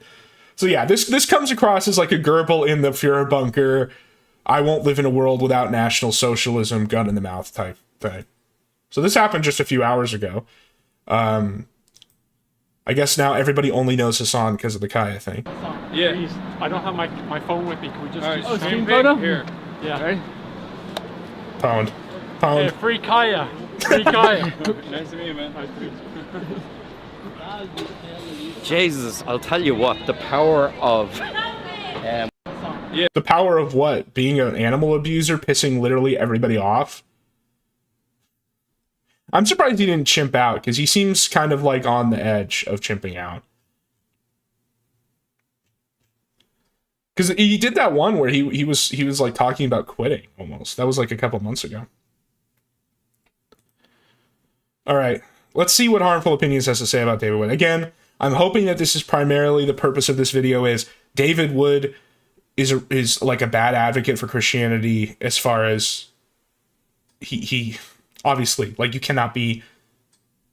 should not be bragging about your crimes in the past the way he did, especially new ones that he hadn't mentioned before. And this isn't like a dab on Christians thing, but maybe it is. I mean, if he's an atheist, it makes sense why he would take that opportunity. So I got to be fair. Before I get into this, I have to quickly explain that you will hear some garbled words. This is because I am censoring certain phrases by reversing them, as typically my videos that touch on any of this get removed, and I am hoping that this will be an adequate defense, without having to resort to juvenile euphemisms. Onto the video. I think I've stumbled across... Also, I titled this that he's joined the Religisphere. I'll be honest, he's not fully joined yet, because it's possible that he makes this video and nothing comes of it. What I really want is someone to respond to this. Obviously, that's not me. I mean, I'm going to respond to this. I'll probably agree with it, honestly. But someone in the Religisphere, because then he's in. Because then he might feel the need to make a response. And then it's like, okay, the web, the circle has expanded. Basically, what I'm saying is the next time Sam Shamoon makes a manic community post calling David Wood David Hijab or something, I'm gonna put a little comment in there and just be like, hey, did you see this video or something, and hope the boomer wheels turn. Across yet another example. Harville used to make a Shamoon. Exactly. That's kind of what I'm getting at here. Of the problem with the born this way, therefore it's okay rhetoric, wherein beyond recognizing that there are certain people who are certain ways that they can't help, and not blaming them for being that way, special allowances are made. Leniency is given where it would not otherwise be. As in, it is not only their state that is tolerated, but their behavior. A fellow called David Wood recently admitted to doing some awful things, more awful things than he had previously admitted, for which he feels no remorse. You may have heard of him. He is a Christian influencer with a few 100,000 subscribers on YouTube. His gimmick is that he's some flavor of socio or psychopath or whatever who did horrible things. I'm glad he points that out, because there has been inconsistencies about psycho versus sociopath, and I think he only recently got diagnosed as psychopath, but I know he's used them kind of interchangeably. Went to prison and found redemption through God. I think he's one of the most unique examples of this social media strategy, because normally the list of things social media strategy, that's an interesting way to put it. Yeah, and that's sort of the problem here, right? Because like his initial David Wood, when he's trying to justify the David Wood gambit, one of his like super out of touch responses was, well, you guys were okay with me murdering my dad. Why are you mad about this? And it's like, okay, whoa, buddy. The difference is that the whole shit with your dad, first of all, has always been part of your conversion narrative. Like the first thing you did when you started making videos was like, this is who I was, this is who I'm like becoming or attempting to become, right? And then this other totally separate thing is something that you have now only brought up after having not been completely transparent in your initial conversion story by including that, which is just as bad. to get like a win. Like your strategic use of it, almost like as Harmful correctly points out here, a social media strategy is what exacerbates this. It's what makes it so much worse. And not only that, but it's like, again, there's like a lot of sweepers who are like, well, what are you saying? This is against like the Christian ethic. And it's like, oh, look, man, if this guy was on Mount Athos, like, and I know he's not Orthodox or Catholic or like a monastic tradition, but if he was in something that intense where he was not around people or not around, like, he was in the world but not of the world, as the book says, okay, like you've become a slave for Christ because of these terrible things that you've done in your past, and that's what it takes. That would be one thing. But no, you are a public figure who is presenting yourself with the sword in hand. It's not the armor of contempt, it's the sword of knowledge. You're going out there, and part of that ministry is talking about the moral failings of others, not just non-Christians, but Christians as well, like Sam. So it's like, dude, there's just so many like exacerbating reasons why this, like the whole, like trying to appeal to the redemptive Christian impulse doesn't cut it for this. Like this doesn't get longer. Doesn't carry a promise to continue to get longer. I don't know if you guys notice, but every several years, I give you some new stuff to attack me with. Yes, that's the problem, David. If you had come out from the very beginning and been like, here are the worst things I've ever done when I was fallen, this is my conversion narrative, which is the implication when you come out and say, I almost killed my dad, but like I was saved through Christ. Like that's the implication. But it's like, no, there's all this stuff that we still didn't know. And you only bring it out when you think you're doing this 3 billion IQ play. Like that's not what it is. You either confess it, like, okay, again, I know that he's reformed, right? So he wouldn't think of it this way. But there's like this concept that one of the worst things you can do is not confess everything, or at least not ask for even the things that you don't know that you did were wrong, and then take the Eucharist. What I mean is, like, if you know you've done something bad and you hold it back in confession and then take the Eucharist anyway, that's like blaspheming the Holy Spirit, because it means you're taking the Eucharist when you have not confessed everything. And again, I know he's not Catholic. That's like not the way he would think of it. But even from a Reformed perspective, where the idea is that you are confessing your sins like personally between you and God, this is like a massive problem. It directly attacks the whole Christian redemptive process that people are trying to use to defend him here. Like you've either confessed everything and it's been forgiven and you've been born anew, right? Well, I want to say born again because that's a whole nother theology, but like, or you're not, or you are holding, you think that you believe in quote secret sin, right? Personal secret sin, which means that you are then like blaspheming. And you're disgracing like the process of communion, the process of forgiveness. Until it kind of doesn't work anymore, and then I'll give you something else.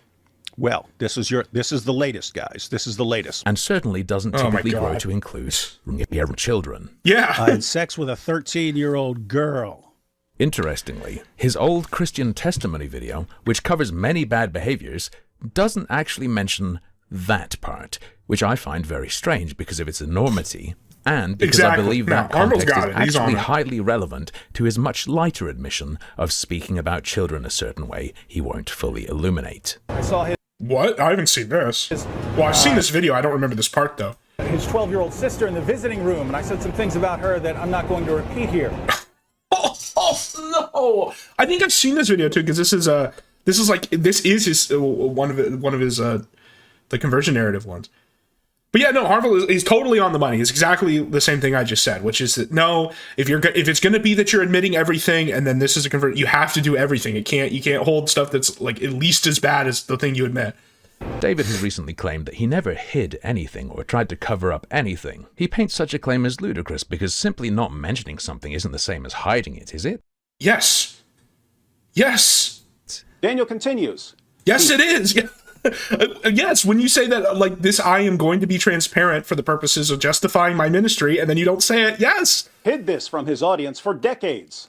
I hid it because I never mentioned it. But there is such a thing as a lie by omission, which I find it hard to believe David doesn't fully understand as a man with a doctorate degree in philosophy. When you Yes, and a guy who argues with Muslims would have the entire concept of taqiyya, the ones who will change what Islam is depending on who they're talking about, the ones they'll pretend to be Quranists. Oh, that's just hadith, bro. That's just hadith, bro. When they're like Sunni and they have to like believe in hadith and they do things like it's the same thing. And yeah, he knows that. Publish videos and statements about all the horrible things you've done in your past, and you miss out probably the number one example that would make people hate you. You will lead audiences to believe there's nothing worse. How could there be? Look how open he is. It would be nice to believe that God has cured David's apparent attraction to children, David being a man who has openly accepted the relevant label in an attempt to own the Muslims. Yeah, I mentioned that, and of course the Muslims are running with it. You see, David is a pedophile. Running with it. Bro, look, and then we got the Night of Al-Za in here. Like, I did a hadith of the day on Night of Al-Za because it's funny. It's like a really funny hadith. It's like crazy. But it's just the same two things with David. It's just always, Muhammad's a pedophile, which is true, and the Night of Al-Zut over and over and over again. And it's like, yes, we get it. Like everybody who's on this, who's watching this, is on the same page about that. That does not say or justify anything. Like they're not just running with it. They're doing the same thing you're doing to them. Like you've provided them the same standard of something worthy of criticism. Okay. Here I was thinking it was the Muslim stereotype that they blow themselves up to hurt other people. But anyway, like I said, I hope he's being cured through divine intervention. But unfortunately, and this is why I'm making this video even though the topic typically gets me a strike, I think something much, much darker is happening here. It's my suspicion that David is getting off on this and has... Ooh. Okay. That would be bad. Let's see. Has not actually changed at all, except for having developed more cunning and lucrative methods of manipulation. Okay. I kind of agree. So the first video where I talked about David Wood, it was in the sense of him being victorious over Muhammad Hijab. The reason I found that video so funny is because he was very open about the idea that because he's I think in that one he called himself a sociopath instead of a whatever, ex-path, right? That he was a psychopath, that he had the like secret knowledge, the psychopath knowledge to defeat Muhammad Hijab. And I think I even mentioned that stream something along the lines of like, this is a little kind of a dangerous admission because when you're so open about the methods that people like that would use, it calls into question like your entire character about even the Christian stuff, right? Becoming a psychopathic parasite on the Christian faith. See, there is a particular kind of sick who doesn't just enjoy doing bad things, doesn't just want to get away with it, but needs to get away with it and rub it in your face.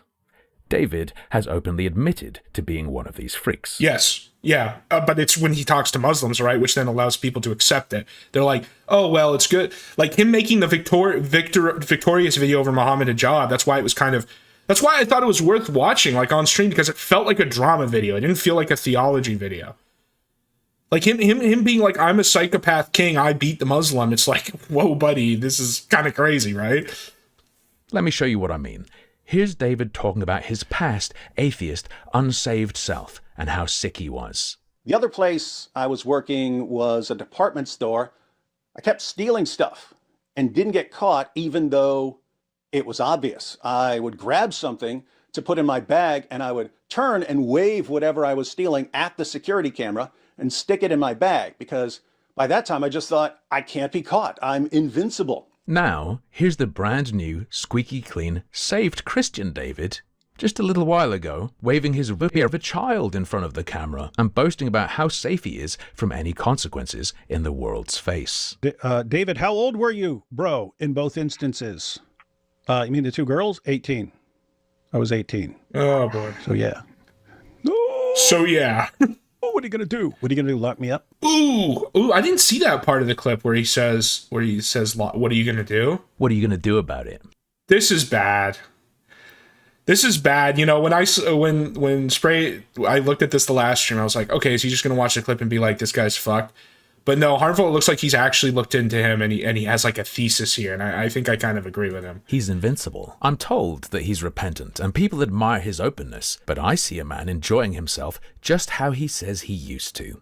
actively deriving pleasure from. And this also increases my hopes that this will pull Harmful into the religious sphere, because this sort of argument he's making, this sort of claim he made, it like cries out for a response. Because David Wood seems to have, it seems that he sort of accepted that people are like the David Wood gambit didn't work, right? Whoa, big surprise, right? And then it kind of blew up in his face. But there's that, and then there's an argument like this, which is like almost pretty much directed at his viewers, being like, this guy isn't just a retard, like psycho autist. He is like trying to defraud you, essentially. Even like he has to respond to that, I think. Decades later, using it to own the haters online, painting them as dumb and impotent because he apparently feels as he did in the past. It also helps me send this vid to Sam, because I think Sam will identify with this argument, and he'll use much funnier language. If we could get Sam to watch this video and be like, yeah, the floating, like, flaming head dude, he's bald, I'm bald, but yeah, he's calling out David Wood for being a son of Satan, like, son of a prostitute, you know, like the sort of stuff he says. Untouchable and above everyone else, performatively and comedically taunting even the police. But cops, if you're watching, want to prove me wrong, come at me, bros. He did the old meme, isn't he adorable? David has explained multiple times that the source of his past violence was a sense of superiority that led him to believe breaking rules freed him from society's brainwashing and put him further above others. How is he behaving right now? He's been described as reformed, but I just see a man using his successful hiding of his fear of kids as a tool to feel superior in online slap fights. Look how dumb this Yes, that's the gambit, is that I can do that, I will do this and I'll still win. His analysis of his admission is. As in his prison story, which includes some suspicious use of numbers if you look into it, he is using his transgressions as a tool to paint himself as better and smarter. And let me spell this out for you. It's not magic that no one knew about this before now. He kept quiet about it even when it was highly relevant, as it would have been in his testimony video. Yes, he's told us exactly. Armville's a king here. He's saying exactly what I'm saying. He agrees with me. He watched this video in the future somehow of me responding to this. He's stealing the religious. He's trying to steal the religious sphere from me. I'm going to declare a blood feud on Harmful Opinions now. That he's all about breaking rules. Even though I agree with him here. So, looks like he did it, doesn't it? He won. Thanks to how he is, he was able to get away with something, show it off, and face no consequences. He just had to be very patient. And so I concluded that maybe I had reached a higher stage of humanity where I wasn't held back by emotions the way other people were. What are we seeing right now? There is an unbroken, unsevered thread right from then up to now. This is a continuation of his past behavior. He beat society. He really is the superior evolved human he believed himself to be, right? He's figured out how he could break the most important rules and get away with it. And not just that, be applauded for it. The most it's true. powerful live stream David Wood ever made. This will resonate for many years to come. God bless you all. Oh, dude. He's going over all his cope comments. Look at the reality of the situation, not his rhetoric. In fact, he's so highly advanced and evolved beyond everyone else that I don't think he even actually has a problem with, not even intellectually. Something I've noticed intellectual is that he's, I mean, I guess, yeah, that would be the way he thinks of it. Capable of recognizing statutory illegal and therefore bad. But listen to how he talks about He'll pull the possessed by devil argument at the end. That doesn't even surprise me. Unfortunately, you can kind of do stuff like that in the religious sphere, right? You can say that we was demons and shit. And you're a 13-year-old. The problem is, here's the reason why that might not work, though. Because his initial kind of thing was, I was bad and then got redeemed.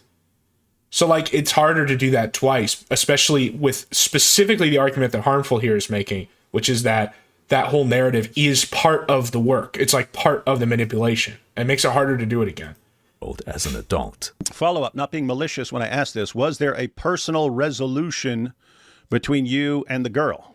No, I went to jail and prison. And by the way, what do you mean personal resolution? What do you mean? What do you mean?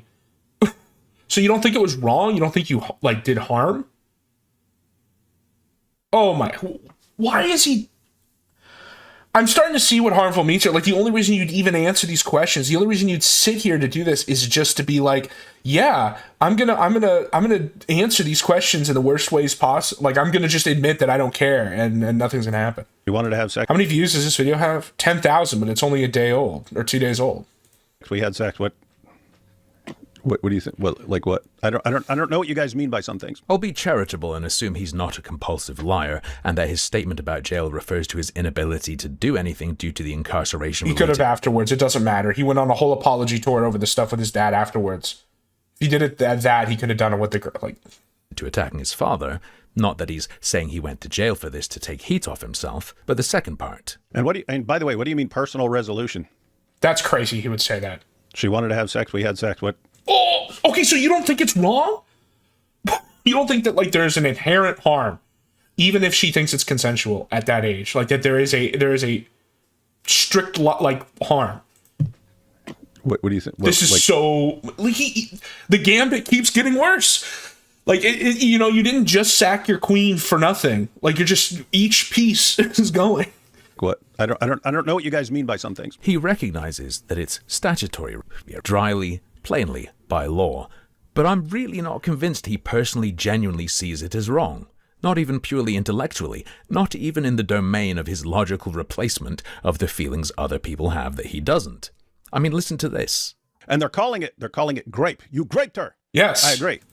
Yes. That would be what's called statutory, meaning that a minor is not considered capable of consenting, right? I mean, she can consent. Yeah, but it also, like, even if they think they're consenting, it does, like, inherent harm. She can consent, but legally that doesn't count as consent because she's a minor. So okay, so then what's wrong with Muhammad? I'm sorry, but, like, I'm obviously I'm not Muslim, but, like, that's what I would throw back. I would just be like, okay, well, Aisha believed that she was getting married to the last prophet of Allah. She consented, and there was no statutory law at the time. So in the view of a psychopath, giga genius David Wood, why is that bad? Why even throw that at them? Oh, I know why. It's because you know other people care, and so you know that other people will see it as a good argument. That would be the sense in which it is great. It doesn't just not count legally, technically, David. It isn't consent. This isn't, technically, he could legally be classed as a savior. Isn't it cute how he's using this to own Muhammad? What an epic troll. Yeah. Reddit atheism style. You just stole my argument. In the past argument. Harmful. This guy's Harmful's trying to steal everything. He's trying to steal a Religisphere from me. He's stealing all my arguments that he made 2 days before me, but I only saw now. Brain word games. This isn't a funny, cute internet logic war. This isn't hypothetical or theoretical. No. David, even if it was an internet logic war, like, it still doesn't work. You have claimed, seriously, to be a child savior. You have claimed, having done that, to have made presumably deranged statements about even younger children. I saw his 12-year-old sister in the visiting room, and I said some things about her that I'm not going to repeat here. You have stated that you are a psychopath who feels no remorse for your children. I've never felt bad for anything I've ever done. Oh my gosh. Like, even in like a deeply non-sacramental reformed perspective of Christian redemption, that doesn't work. I don't even know what you guys are talking about. With this word remorse, whatever it is, I've never felt it in my life. I mean, this is like more than the David Wood gambit. This is like the David Wood operation. Like, it's bigger than a gambit. It's bigger than one move in the game of chess. It's like the whole game now. Life at all. Before becoming a Christian. The only winning move is not to play. Like, after becoming a Christian, never felt it. I do not feel bad for anything I've ever done. All of these statements are cold, hard facts. I don't care that it's because you were born that way, and that part isn't your fault. You are the kind of creature that needs to be viewed through the lens of risk assessment. Yeah, exactly. Well, that's the problem. Like, yeah, no, he's completely right.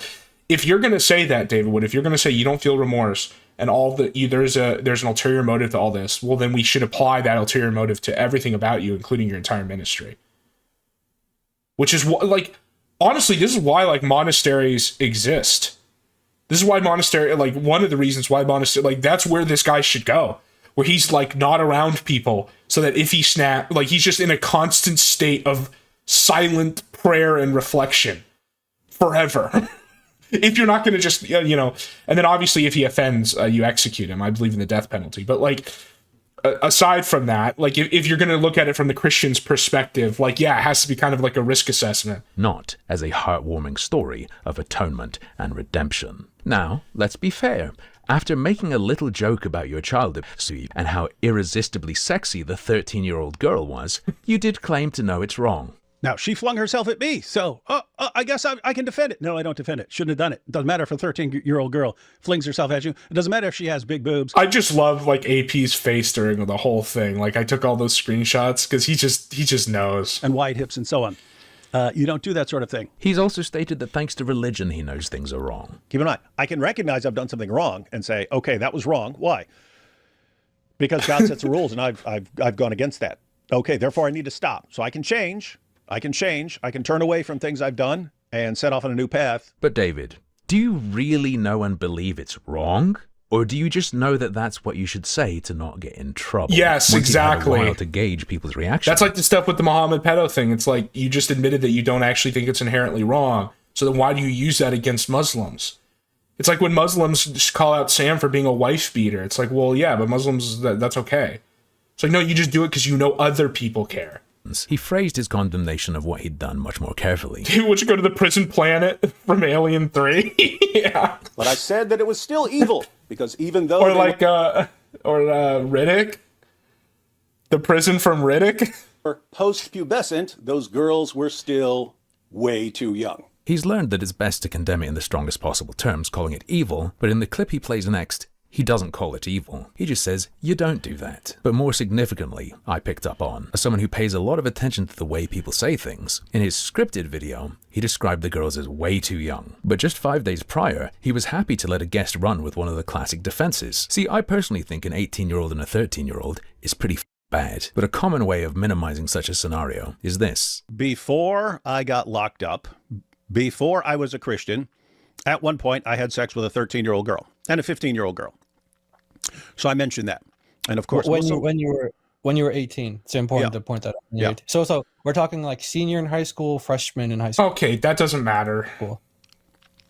Yeah. Nope. Wait, no, that's not a 13 freshman in high school. That's not right. Pushback. If I think something I've 13 is like 7th grade, isn't it? Done is truly horrible. Evil, as he's now saying. I wouldn't let someone run defense for me if I was in a call with them. How would you have reacted if someone said that about some of the grooming gang offenses? It's really important to mention, I think, to note that one of the guys was 17 and one of the girls... Chaggett pilled. Yeah, it is Chaggett. This is Chaggett.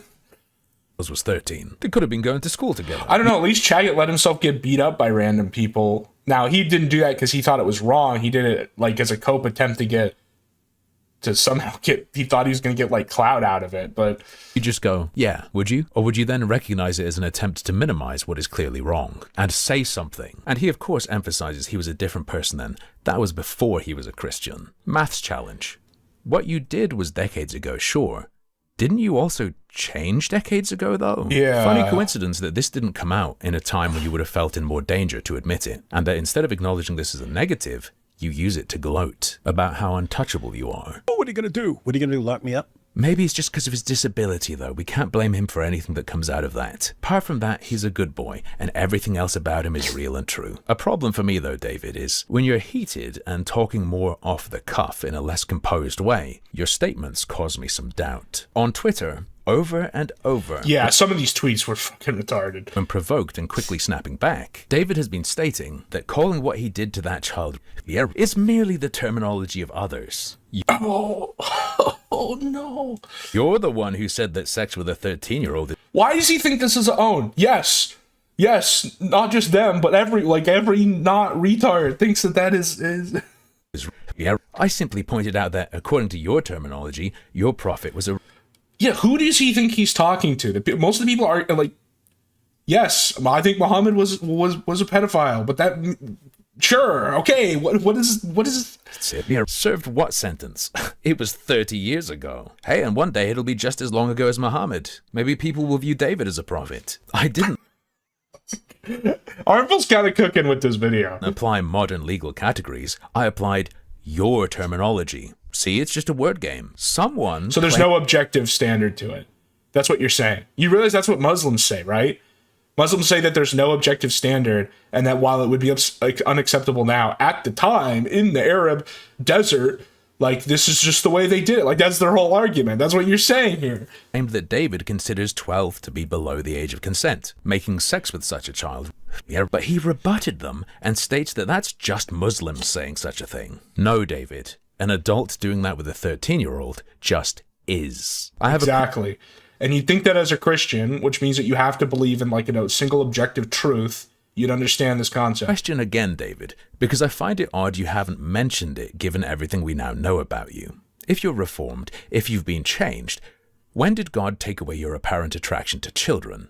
Or is it purely that you don't act on it now? You're a verped. For most people, what happens naturally is you go from being attracted to your peers going through your teens, and as you reach maturity, both your feelings and your understanding changes. Rationally, you understand there's more to it, but in a nutshell, you are now in the position of being the protector rather than the person who is purely under protection. You have a broad duty to younger generations. Emotionally, doing anything with them just becomes gross, without there being any thought behind that. Now, even if it can be argued that David now understands rationally why it's wrong, which I'm personally not convinced of for the reasons laid out previously, a recent statement made by his co-host regarding his past actions has caused me some great concern. Oh no, did AP accidentally nuke himself? He does have certain things that drive him to do messed up things, for example. Oh no! Okay, so this is worse than that.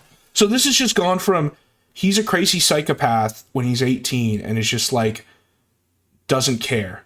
And anything that he looks at and finds attractive, regardless of their age, it's whatever. You're implying that he has like an actual core attraction beyond that. Oh no. Okay, this is bad. This is so much worse. It keeps getting worse. Like, first it was just crazy, the David Wood Gambit, what the fuck. Then you start to think about it a little more and apply it to, well, what if everything about him is just one of this weird, stupid psychopath game? Then it's like, no, this is a core impulse on him that he is just now admitted and is trying to launder, essentially. Just for his own pleasure and all that. But he suppresses it. He's in control of it. Because he has... You should have just kissed Sham Shamoon's ring. Yeah, exactly. It's like... declares war on Sam Samoon. Literally 3 days later, implodes. Like, how is this not proof of that Sam has been is God's soldier? Learned morality that he abides by. I've seen exactly this before a few times, though not in a faith context. I would direct you to videos with examples, but YouTube has removed all of them. Some of you will be aware of what I'm talking about, and so I hope that you understand why it looks so suspicious to me that, in a conversation about him having children, David advised people to form tight-knit groups where they can be open about such things. What? So they don't have to live a double life. What? I also wanted people to understand that they don't need to cover up things they've done. You don't need to blab everything to the entire world like I do. Okay.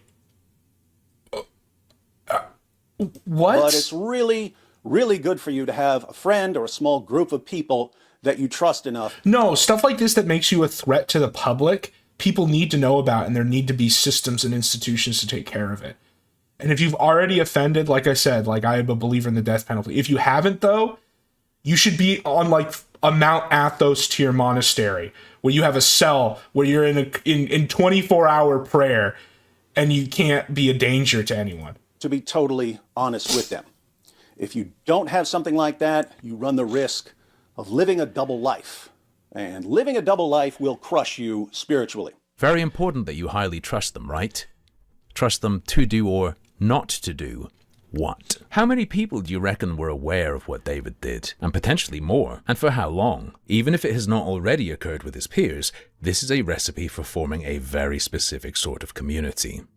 Having done all this, David has now cast out a very particular net to fish a very particular kind of man to surround himself with. Yeah. And work together. But there who needs help, right? That's what you're supposed to do. He's like, I'm going to make my intentional community Christian commune, but you have to be this kind of guy to join. Feel free to disregard my perspective. I am not a Christian, but I don't think it's supposed to go down like this. No. Want to thank you, David. When you exposed your own sins and said what you said about them, that strongly convicted me to do the same. Just now, I confessed to someone close to me about sexual sins I've been hiding for months, and I had no intention of confessing prior to watching. Bro, I don't know. I hate to make this like an apologetics or like theology thing, but this is why the sacrament of confession exists.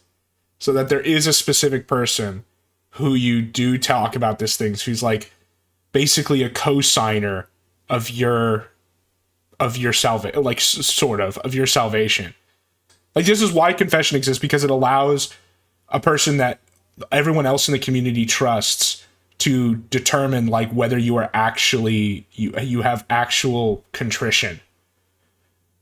I mean, there's a lot of like anthropology about how the sacrament of confession in Western Europe like helped prevent blood feuds, because the idea is that if they've confessed to the priest and the priest has determined what you need to do to make things right and tells the rest of the community, look, this guy really does have real contrition. He is really going to he is really going to pay his penance.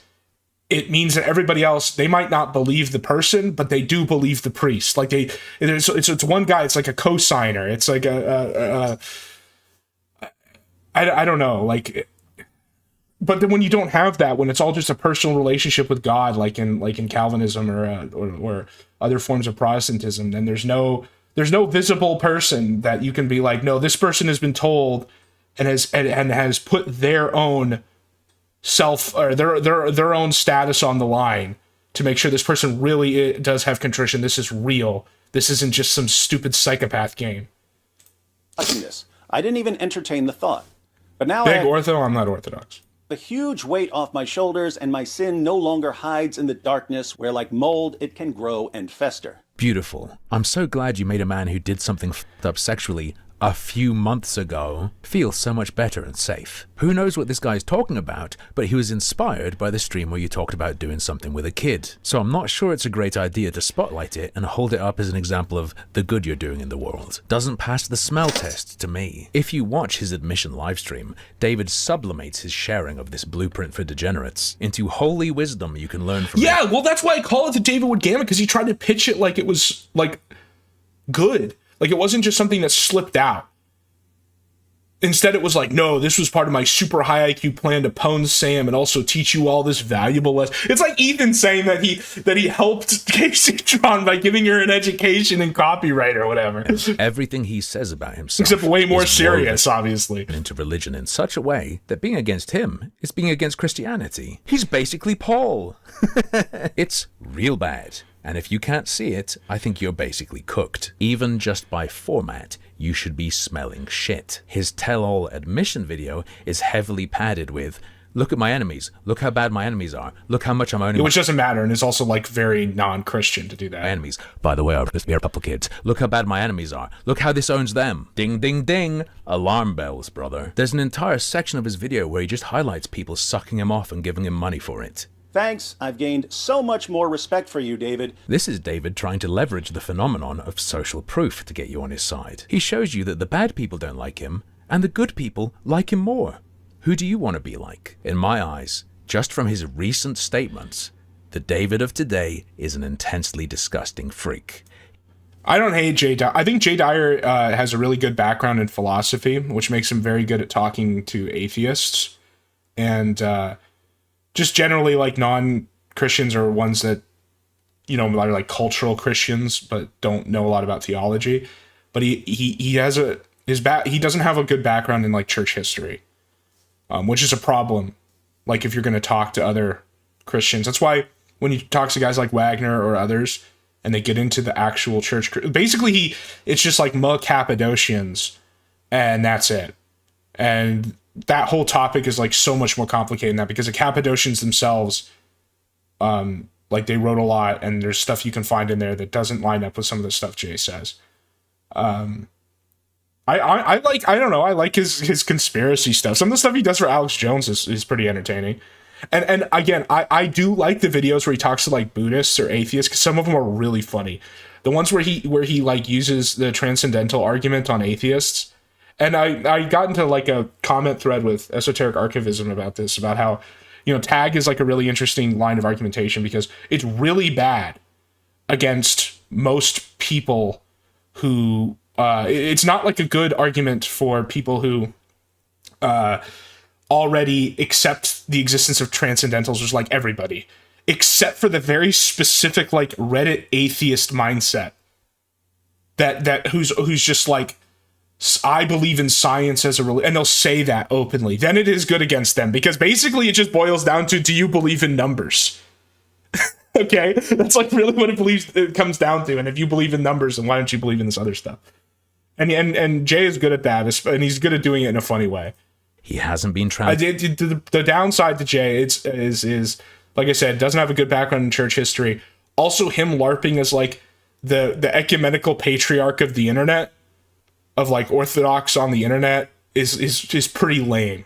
Like he'll like put out pronouncements on stuff, almost like he thinks he's the patriarch of the internet, and he goes back and forth on whether he can be civil with people or not. I respect that you can. Pretty much anyone can call in and talk to him, though. He does kind of just take all callers in a similar way Sam does. I'm mad that him and Sam didn't have like an actual confrontation. There was like a little fight they had like a year ago. And while I think Sam won rhetorically, for as much as we could say that, because it wasn't like a full debate, he lost in like internet points. Because like Sam lost like half of his money after that. Like a lot of people left because Sam does this thing where he has this concept of like apostolic churches, where he tries to basically separate Christianity between Catholicism, Orthodox, and Oriental Orthodox, and then everybody else, and then tries to be like very ecumenical with what he calls apostolic Christianity, and then not really so much with Protestants, even though he's a former Calvinist.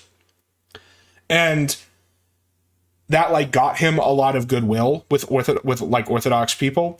But then when he started getting into fights with the patriarch of the internet, Jay Dyer, he lost a lot of people that way, because he ultimately isn't Orthodox, and there are differences, right? So he like lost in internet points, even if I think he probably would have won any debate they had. Transformed by Christianity, you just feel like you have to pretend he has been because he uses it as a shield. And it's the only thing stopping him from acting on his appetites, apparently. So the only thing you can do is support him more, because you're being... He claims to have read a lot of the church fathers. He has a tendency to like do the equivalent of clip chimping with quotes. Like there are a couple like 2-line quotes from the Cappadocians, especially Basil, that seem to that the Orthodox use to support like Palimism, but like a very extreme form of Palimism. But it's basically monarchism of the Father. This is all like very esoteric. It doesn't matter. I guess the point is, what I'm saying is that theology is one of those topics, especially church history, where you really have to like read the whole thing. You have to read all of somebody's writings. You can't just take quotes, because these guys write in like the classical format, which means that every element of the work leads to the conclusion and is a part of the conclusion. So you can't just jump to the end. It's not like the 5-paragraph essay you write in high school, where you realize at a certain point, damn, I could just read the conclusion paragraph and know what it says. That's not the way like the church fathers write about theology, or people write about other complex topics like niche fields of science. Every part of it is essential to understanding the conclusion. So when you just go to one quote, or you go one conclusion, you can get like a very warped or very incomplete understanding of the work of like the topic. And I think a lot of people, when they talk about theology online, especially like amateurs, which we all are, they kind of just look for the quotes. They don't have like a full holistic view on all their writings. Held hostage. And Jay does that a lot, unfortunately. You don't want him to lapse, do you? I personally adore the way his co-host has defended him. It's on the level of, oh, well, technically it's a phebophilia. Listen to this Really? shit. If I say A raped two people. What does it sound like? I didn't know AP went. I know, like, in the stream, because it looked like in the stream itself, AP was just going to go for, like, the silent treatment. Where he was, like, covering his face, where he's just like, I'm not on stream right now, you know? It sounds like somebody engaged in an act of forcibly having sexual intercourse with somebody. That's clearly what it sounds like. Unless I give further context, right? You can say somebody admitted to something that could be classified or is classified as statutory rape. That is a different discussion. Yeah, he must have kids, but at least he's not rude. You need to be more careful with your words. Unfortunately, for this argument where you have to be as gentle and careful as possible when talking about David, the man himself has accepted it. According to Daniel Hakikachu, statutory grape can simply be called grape. Daniel, I accept your usage of the word grape. And this happened before the article his co-host's complaining about. David has, ironically, explicitly given informed consent to others to use this label. The rest of his co-host's video defending him is actually just a promo blurb. The same shit David says a million times about himself. The incredible story of his conversion and transformation through Christ into a guy who taunts people with how he's gotten away with kids and there's nothing you can do about it. What are you going to do? What are you going to do, lock me up? Not quite in those words, but I'm sure you'll agree it's a wonderful, inspiring tale. One last thing, of perhaps more immediate and pressing concern, is how David signed off in his scripted admission video. Little unrelated side note for everyone else. You know how I said that when I remember myself from 1994 and 1995, I don't have a face? It's just gray and copper-colored. That's pretty emo. That's like an emo album name. A man without a face, semicolon, 1994. Moving jelly. When I think about things that are happening in the world today, everything's covered in that same goop. What? What do you think that means? The psychopath stare. What it sounds like it means is that you're still that guy. That you're still that guy from 1994, and this is all just a work, which is what Harmful's initial thesis was, which you seem to have just admitted to. David talks about himself from that time period. He states that he shouldn't have been considered to be a person. But if someone were to write a story about me during that time, it would seem weird to me to use the personal pronoun he. The correct pronoun would be it. There was an absence of a person where a person should be. We are looking at a man tell us that all around him now looks like he looked to himself when he was not a person. This man has also told us that his past violence came from a sense of superiority, with this sense of being above others or others even being fake, inspiring him to consider a mass terror attack. Started studying bomb building when I was 18. Nothing fancy.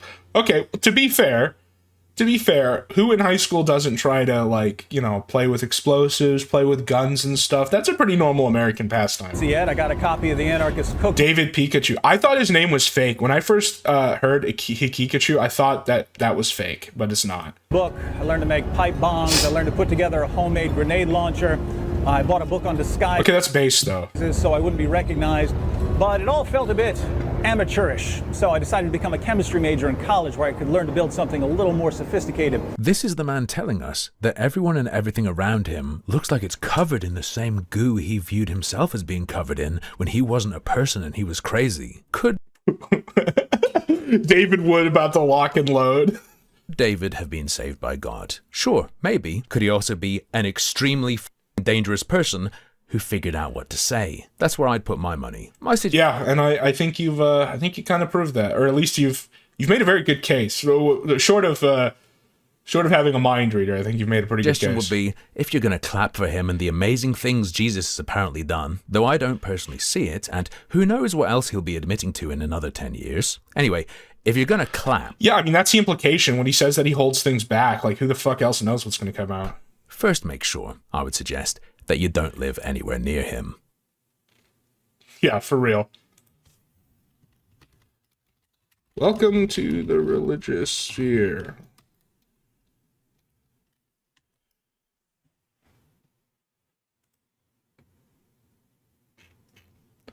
Yeah, this is a great video. And honestly, it's a lot more serious than I thought it was going to be. I thought it was mostly just going to be like, wow, look at this clip of this crazy guy thinking that admitting to statutory rape is going to win him an internet argument. But no, I think he kind of has provided enough here that the only thing that is still in question is what he was talking about. Does he have like a serious core attraction to people who are underage? That's kind of what AP seemed to be suggesting. Of course, AP isn't him. But yeah, he seems to just be flaunting it in people's faces. That it's like, yeah, I did this. What are you going to do about it? Hi, folks. David Wood here. I'm something of what you call a... Yeah, exactly.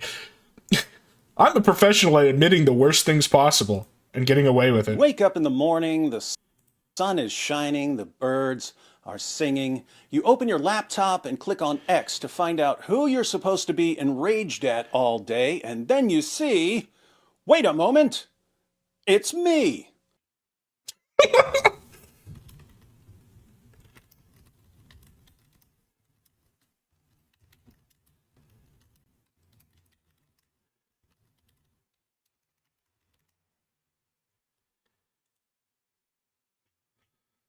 All right, what else we got? We got this video about Josh. Joshua Connor Moon, but his online username is null. I'll also be going over his probably ex-girlfriend, her username being Little Trip. For those of you who don't... Okay, so this guy is in the faction that thinks that Josh was e-dating Little Drip, which I was not in that faction before. I thought that it was just sort of... I don't know. It was like something that people theorize and then they played into it. But I don't know.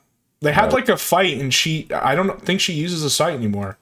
Josh Moon is the... David made another video about the Gambit earlier. Oh boy. Okay, hold on.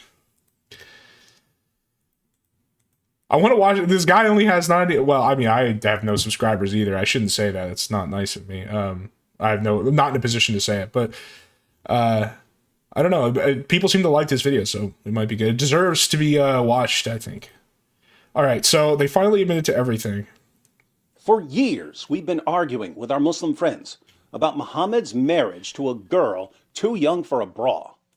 Yes, which you also did. For years. Not marriage, but, you know.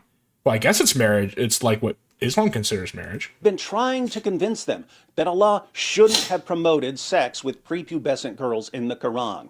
For years, we've been telling them that when Muhammad promised his followers an eternity of deflowering virgins in paradise, he was just duping a bunch of gullible degenerates into fighting his battles for him. And what did we get for all our hard work? No gratitude whatsoever. The Dawa guys doubled down defending sex with children. They tripled down. They quadrupled down. Until they were all piled on top of this one topic like the men of Al-Zut were piled on top of Muhammad. What did I say? It just always comes back down to the men of Al-Zut and the Aisha thing. It's like, yeah, I get it. Those two things are like really funny and they kind of bury Islam. But like, we're not, like, you guys won. Like, after I said this in the initial David Gambit thing, or David Wood Gambit, it's like, you guys won. Like, Muhammad Ajam got pwned, the Dawa people scattered into the wind. Now it's just you guys. It's the entropy of victory. You can't just constantly rely on shitting on Islam to justify your shit. They just wouldn't listen. But I eventually realized that the reason they wouldn't listen is the language barrier. I don't mean English versus Arabic. I mean they didn't agree with the words we were using. They didn't agree with how we were using words like... Oh my God. Hold on. I'm just looking at the transcripts here. He gets into debating about the size of breasts and pedophilia. Hold the fuck on. Hold on.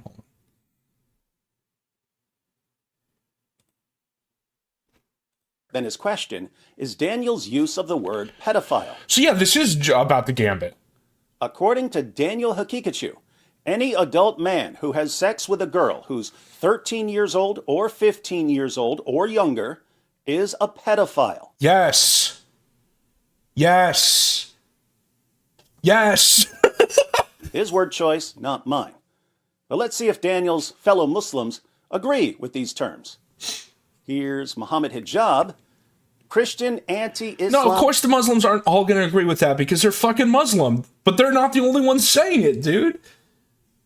Apologist David Wood's admission of raping 13-year-old Rebecca has been met with silence and justification by the Christian community. Well, no, it hasn't. That's I'm glad about that, though. There has not been silence for the most part. I mean, there's sweepers in the. Well, this is my point. Okay, this is kind of, I don't know if they meant it this way, but this is like a backhanded.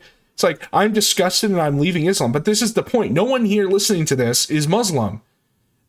And is like, oh, this finally convinced me. They're just fellow Christians being like, okay, can you actually, just absolutely devastating. They got masturbated. Yeah, it was all, that's the gambit. David Wood strategically admits to doing what Muhammad did so that they'll criticize it. Blessed to have a redeemed. What are these comments? I can't tell. Like, all these comments, these are ironic, right? These are like jokes. Because obviously most of them can be, they got baited so hard by DW's confession that they didn't even realize that by attacking him, they were in turn condemning their, yeah, but I'm attacking them. I'm not Muslim. Like, me and a lot of other people are attacking him too, and we're not Muslim. So what does that leave him? It just leaves him as Muhammad. Like, what? That's the implication.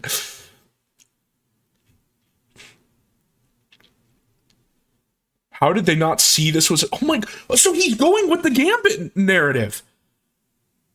Oh, I mean, so like, for real, he's just openly saying that this was the David Wood Gambit, that this was all part of his 6 trillion IQ plan. I'm happy this psychopath is on my side.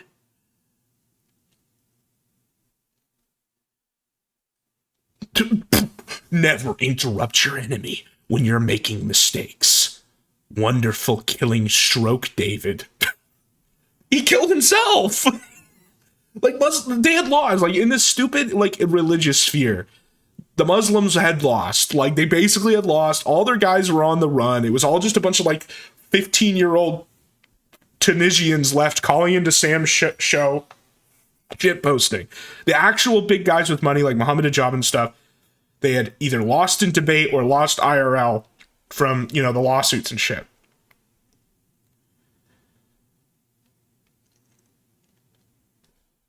They knew they'd fall on their swords again, but that still just leaves David as there's still, and now we have Andrew Wilson with my response. There's so much there's too much shit, guys. There's too much stuff. I want to see, this is a 34-minute coat video over his wife. I'm being distracted. These comments are crazy. Saying that literally saying that it's a, they just admitted to their own sins, but also that it is not a sin if they, well, but that's also what David Wood is saying.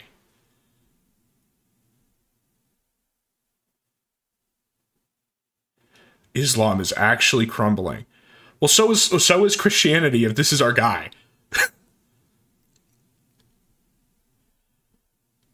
David is going for the kill shot. Who would I rather have on my team, Andrew Wilson or David? Oh, see, here's the thing. My first response is, as crazy as it sounds, is David Wood, because he does have a lot of experience, like, debating people on these topics that are more complicated. Whereas Andrew Wilson basically just goes on the Retarded Whore podcast, chooses the lowest IQ one, and sometimes wins, right?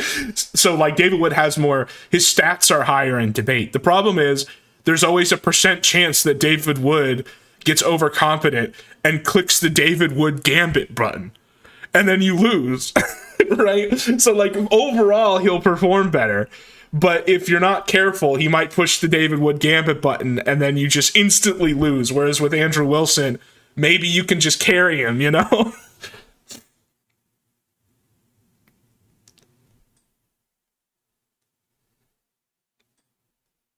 Wow, you're right. These are real. They're just coping.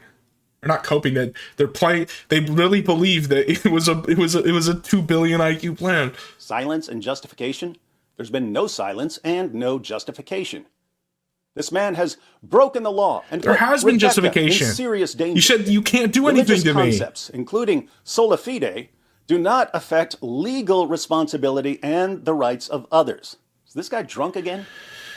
This man has broken the law and put religious concepts, including sola fide, do not affect legal What?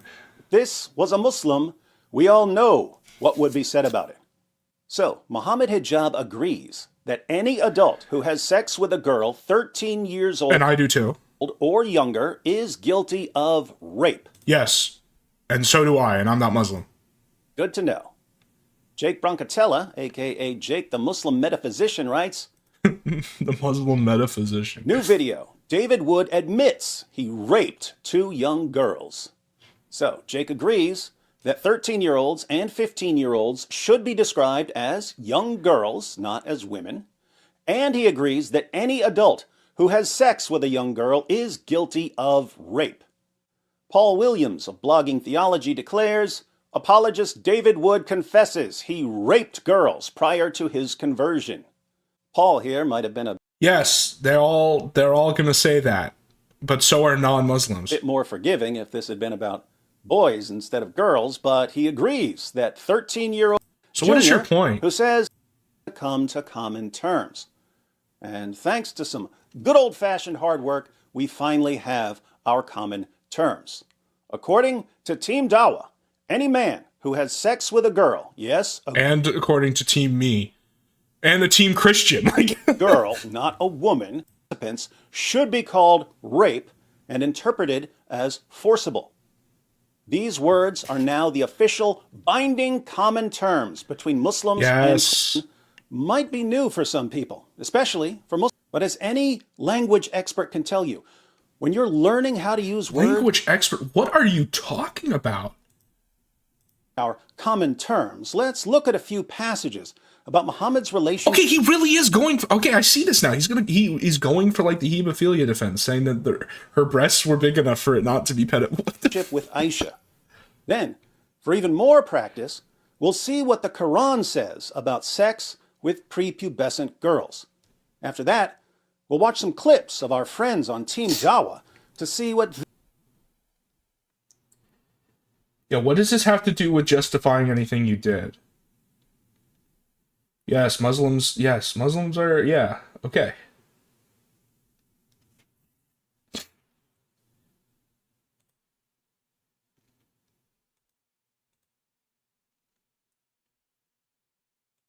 What does this have to do with you? This is so retarded. This is so irrelevant. Everybody who's watching this is going to agree with you about Islam.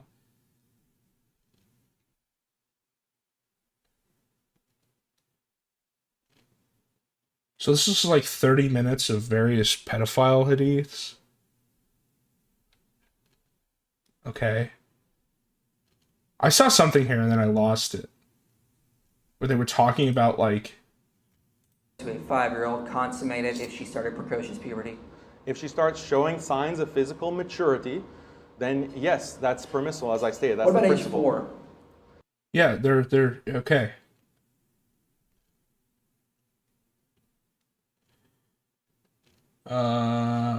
It's just all just...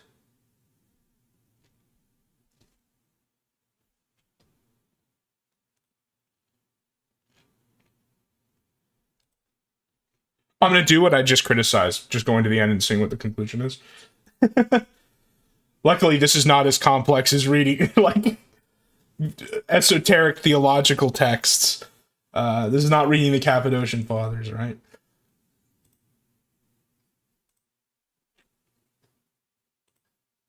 Do you guys have any clue what kind of mad scientist level calculations and maneuvering it takes to get these guys to admit all of this about their fake? So yeah, okay, so his argument is, yes, I did this and it blew me up, but it was part of it was the David Wood game. It was part of an elaborate plot to get them to finally admit it. Everywhere. And always remember, sometimes it's good to have a psycho on your side. What? So he's like, yeah, the only way we could have opponed Islam is if you have me on your side, who's psychotic enough to admit to literally being a pedophile, to get Muslims to admit it. The thing is, we all already, everyone on this side already believe this about Muslims. This is so retarded. This is so retarded. Yes, this is David. This is David Wood's Wii moment, like Vito. Because there's lots of people slinging lots of allegations at me at the moment. Why does he look like he's in the piece? Like, so okay. So let me get this straight. So this shit, you get rocked on the retarded horse show because your entire career is about lecturing women about what expectations men should have of them, and it was revealed that you failed to maintain those same expectations within your own life and the wife that you've chosen. You then run 3 separate copes at the same time about it. One is that she had 3 traditional baby mama relationships and it was never bad. 2 is that you were both degenerates, but you were reformed. That's what he said at the beginning of the live stream. And then 3 is basically, I don't give a fuck. You go into your live stream where you say that you're going to let anyone call in and challenge you. You then don't do that and say the only people who are allowed to call in need to have enough clout that you'll get something out of it. You then declare victory, and rather than ending it there, your wife then comes in, manages to contradict all 3 of your copes at the same time, like over the course of the rest of it, including like making a mockery of your own religion and your own status in the household of being the one who should be fighting by her like making judgments on faith and morals and whatnot. But at the end, you still declare victory. You say, nobody cared. I can't be defeated. Never take me down. Okay. Then, now you come here with the 33-minute my response, where you're in a hoodie. It looks like you just woke up from a 4-day hangover. And you're putting your biggest A-logs, including Tree of Logic, who has a video that explains all of this, like the worst person for you to platform, on the front page. And you look like you're about to... You look like Kaceytron about to sign the apology form that you're gonna read. Some are pretty fun. So it's like, so you did lose, like like all the sword rattling about how you can't affect me. I don't care. I'm gonna be just as big as I was. It's like no, you were forced into making a 33-minute apology where you look like a loser. Politics of personal destruction. My actual position, buddy, you've been doing this for what, 4 years now? More or less than that, like 3 years now, of which most of it are debates. And you'd think that, debates are the, my point being that because those are debates, like you have to set your position. If you're debating correctly, you're debating in a compelling way, you need to make it clear. No one should, what I'm saying is no one should be able to listen to you debate about a topic without knowing what your position on the topic is by the end of the debate. Obviously. So then why do we need this 33-minute video where you tell us your actual positions? Whatever is in this segment is either going to do one of 2 things. It's either going to make him look like a liar, like a disingenuous liar, because he's going to say he believes things that he didn't advocate for in any of these debates, or it's just going to confirm the criticism I just illustrated, which is that his positions are to set these specific expectations on other women that he cannot himself maintain. Alpha male allegations. You know it's bad when you admit that you being an alpha male is merely an allegation. Online seethers, haters.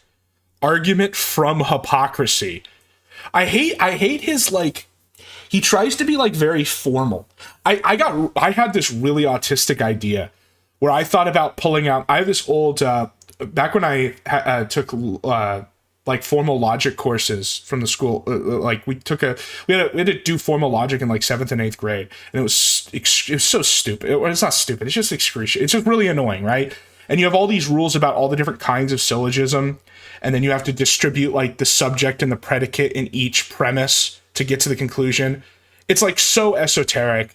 And I just as a joke, I considered making like a 3 syllogism series about why he's a hypocrite, like really simple, and then showing the distributions of it all and just being like, is this good enough for you? Like Mr. LARPing as a classicist, Mr. the Aristotle of our time talking about worldviews. I didn't do it because it's like, who fucking cares? No one would even read it.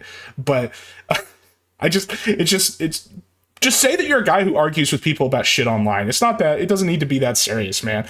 You're not writing like classical education confirmatios on the looseness of a woman's hole on the whatever podcast. Like, come on, man. But he seems to like want that level of formalism to admit that he's a hypocrite. Except that I don't even think he'd be able to engage with it because he doesn't actually know what any of it is. Like, it's an aesthetic for him. It's not an actual tool. And that's the thing, is that like the reason why the classical education format and the classical form of argumentation exists is because it was practical. Like, it works in certain contexts and like debating about certain subjects. It's not just like an aesthetic. And there are some subjects and contexts where it doesn't work because it's so informal, because it's so shitposty. And so then it's not necessary. And it just means that it's just pretentious and gay. Funny, and some are just stupid. This happens to me probably once a year. People going ape about something that I've done. I've done kind of viral video after viral video after viral video. But I'm just going to humble brag there. I make 1 million viral videos. I'm going to clear the air on a couple of things, because some of the attacks that come at me are just bizarre, and I don't even understand them. So before we get into that, the first thing I'm going to talk to you about is well poisoning. Oh, boy. What poisoning the well means is that people... Yeah, but what you're doing right now is well poisoning. You bringing up well poisoning as your first point is poisoning the well of all the arguments you'll bring up afterwards, because you're implying an ulterior motive to anybody criticizing you. This guy is really not as smart as he thinks he is. Like, this is really basic shit. Will attempt to, before you have any message that you ever commit to or say, or any debate that you're ever in, to somehow try to make you look bad or make your position look unsound or something like this before the position... Yeah, which is what you're doing right now. ...is ever even stated. Yes, you haven't even stated the positions against you, and you're saying that they're already well poisoning. Great job. That's what poisoning the well is. Most of the trivial attacks, which have been coming at me from TikTok... The problem is you don't get to determine what's trivial. I mean, I guess you do in the sense that you can choose not to respond to stuff. Like, it's trivial to you, but you don't get to determine what's trivial to the public. That's the whole thing. The way they've been coming at me on TikTok for years. This is nothing new. They're attacking me on TikTok, Gata. Are based around that specifically. They're based around the idea of well poisoning. So as we get into the video, just remember that if you come into it thinking that there's some perceived issues that you didn't know about before or something like this, it's likely that you are the victim of well poisoning. So, I think I'm the victim of well poisoning right now. I think I'm the victim of well poisoning from you, because you have now poisoned the well of the assumed intent of every argument that you're going to try to rebut after this. He has tried to poison. Also, again, if you're going to argue against this and you're going to be some cool classicist who talks about worldviews and logical arguments, why didn't you structure this video as a confirmatio? I brought this up in the stream. This isn't like, why didn't you structure it that way if you're this cool big boy classicist? Well, with rage bait or something else. And so you're unclear about my position on multiple issues. So I'm going to clarify a bunch of those today. Yeah, well, again, if your entire thing is going to like debates where you would think that your first thing you do is establish what your position is and then argue in its defense, it shouldn't be unknown what your positions on these topics are.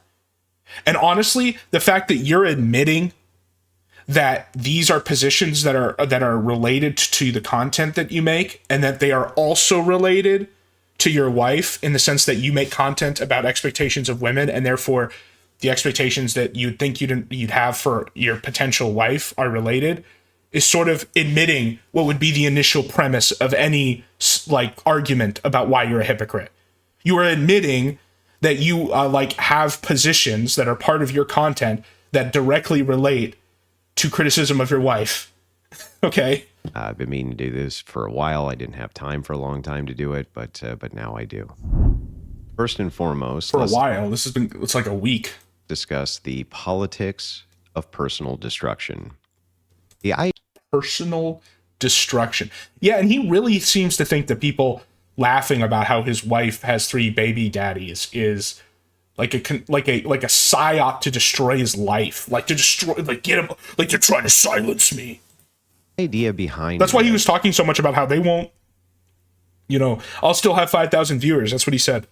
Bro, you can have 1 million viewers. Like your personal financial success, I don't care. Like you could go make it's like Ricada, go make $1 million. Like I don't care. That's fine. Like people would still laugh at you for this, because laughing at you for this is itself funny, and like something that people are going to do regardless of whether you remain financially successful. There are people who, well, they're somewhat considered unassailable. That's not true. Perhaps they are very difficult to tangle with. They may have very good positions, very good views. Bro, this is the internet. Nobody's unassailable because they have good positions or views. Again, what does this guy think this is? This is not this is not like Aristotle's Academy, bro. Or be very popular due to the fact that the way that they're able to orate and disseminate those views gets picked up by a lot of people. So what happens? Yeah, but the more people it picks up means the more potential to make enemies who will then like attack or criticize them. So this doesn't follow either.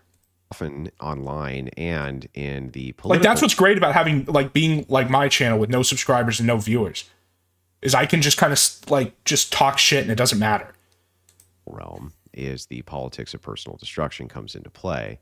The basic idea here is that, hey, you know, this person over here is a bad guy based on whatever the perceived sins are of his personal life or her person. The symposium was Plato.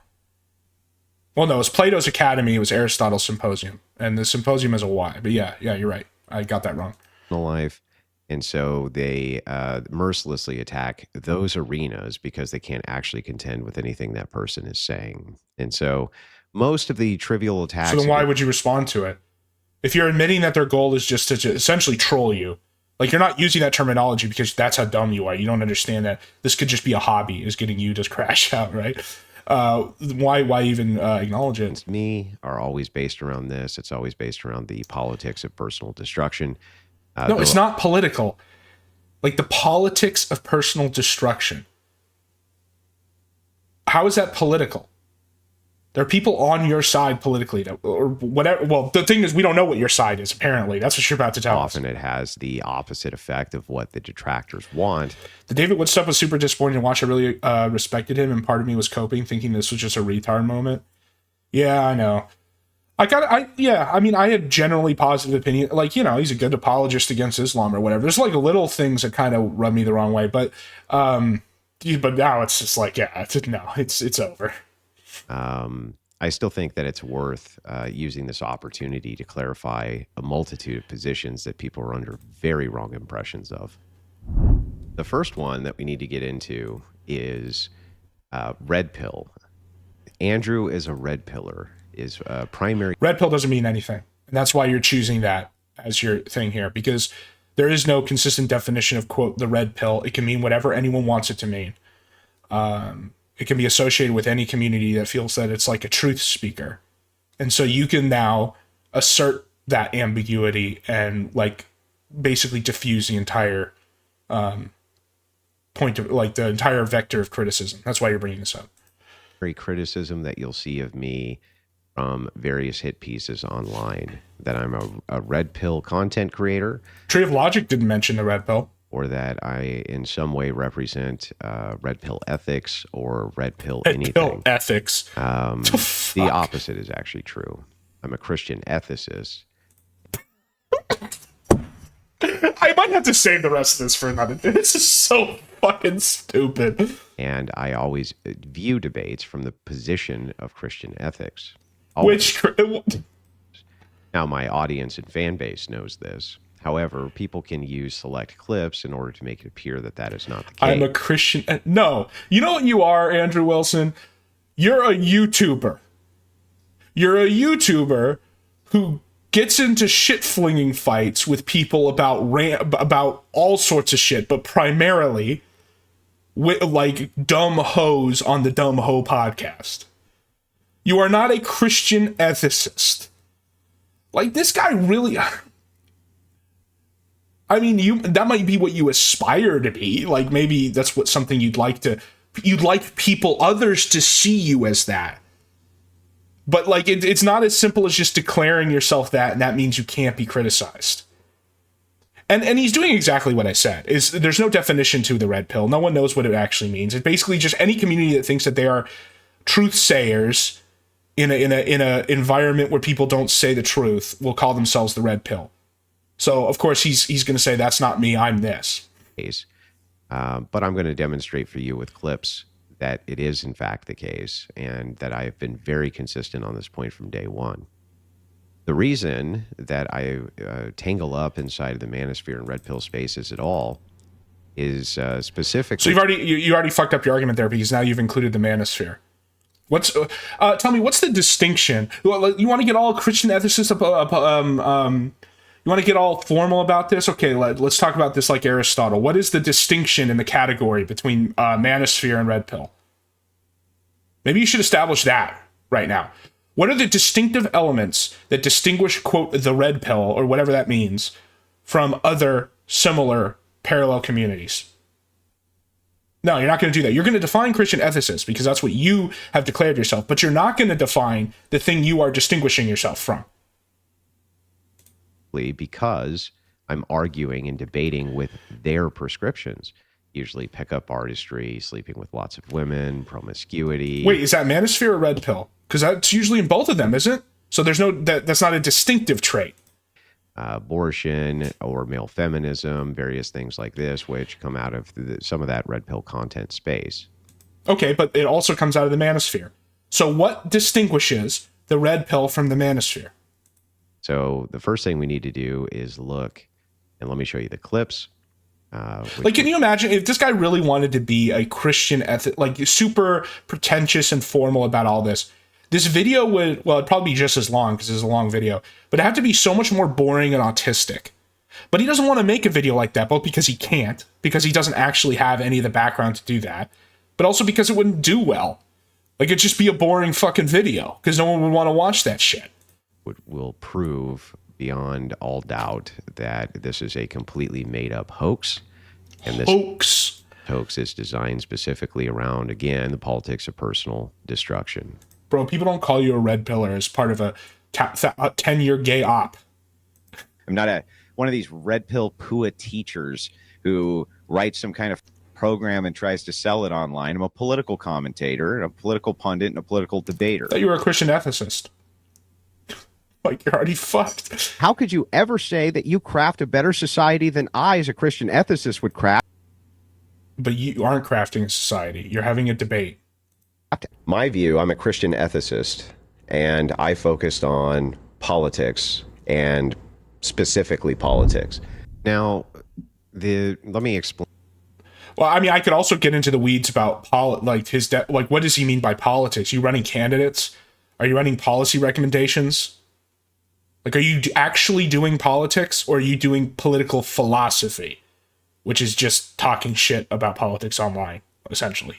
Explain my positions on... Is this whole video just going to be gay sophistry about the definition of all these communities and shit? I think it is.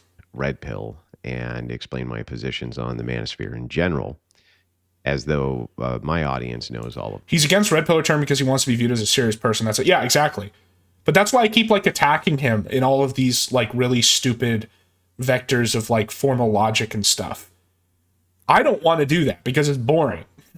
but if he's going to present himself that way, like if he's going to LARP, then the only way that sort of formal stuff can be entertaining is in that context, and that it's just like you're not that guy. This many newcomers coming in likely don't. But again, this is consistent across my content for years. So let's start with what the position is. The position is that Christian ethics are superior to all other ethical purviews and worldviews. And that's where I argue from. That's the position that I always argue from. Can there be some overlap? Because the reason I say that is because then you go down the rabbit hole of, is it that way because Christianity as a religion is true? Okay, which Christianity? That's why all this stuff always just comes down to like a true church argument. With other worldviews, yes. That's every worldview which exists. There's probably going to be some kind of overlap. An example of this is red pillars really hate feminists a lot. At least many red pillars do. And I debate often against feminism, again, from a Christian worldview. And I utilize arguments which have been picked up all over the internet, like force doctrine and things like this, which I interjected into the ethos to help as a weapon against feminism. One of the major issues here that the reason I think I get conflated with the manosphere red pillars and things like this, because I do some debates in that sphere. Remember that this accounts for very little of my content, by the way, but it's what you're the most well known for, is talking with dumb hoes on the Dumb Ho podcast. A lot of that stuff does end up going viral because people are interested in it, but it accounts for very little of my content. I'm actually the only one who does this. Really? That's why I get conflated often. You're the only Christian ethicist on the internet. With red pill positions and red pillars themselves, is because I'm the only Christian ethicist that I'm aware of. What? What? Of who will actually go into these spaces and argue and dismantle red pill talking points. Have you ever considered it's because the other Christian ethicists understand that when you go on the Dumb Ho podcast to argue with dumb hoes, you're basically just in the internet drama sector, and that if you're in the internet drama sector, saying that you're a Christian ethicist when you're being criticized is like trying to push the eject button. It's like, oh, well, I'm just in the drama sector who wants to go on podcasts and scream at people and have these debates, except for when my wife's being criticized. Now I'm a Christian ethicist. I'm above all this. Like red pill nonsense. The only one that I'm aware of. I literally have never seen another one, and I've tried. I've tried to open the door for more to come in. This is wild. But I've never actually. You went to the University of the Trailer Park, buddy. I've never seen another one in there arguing with these guys.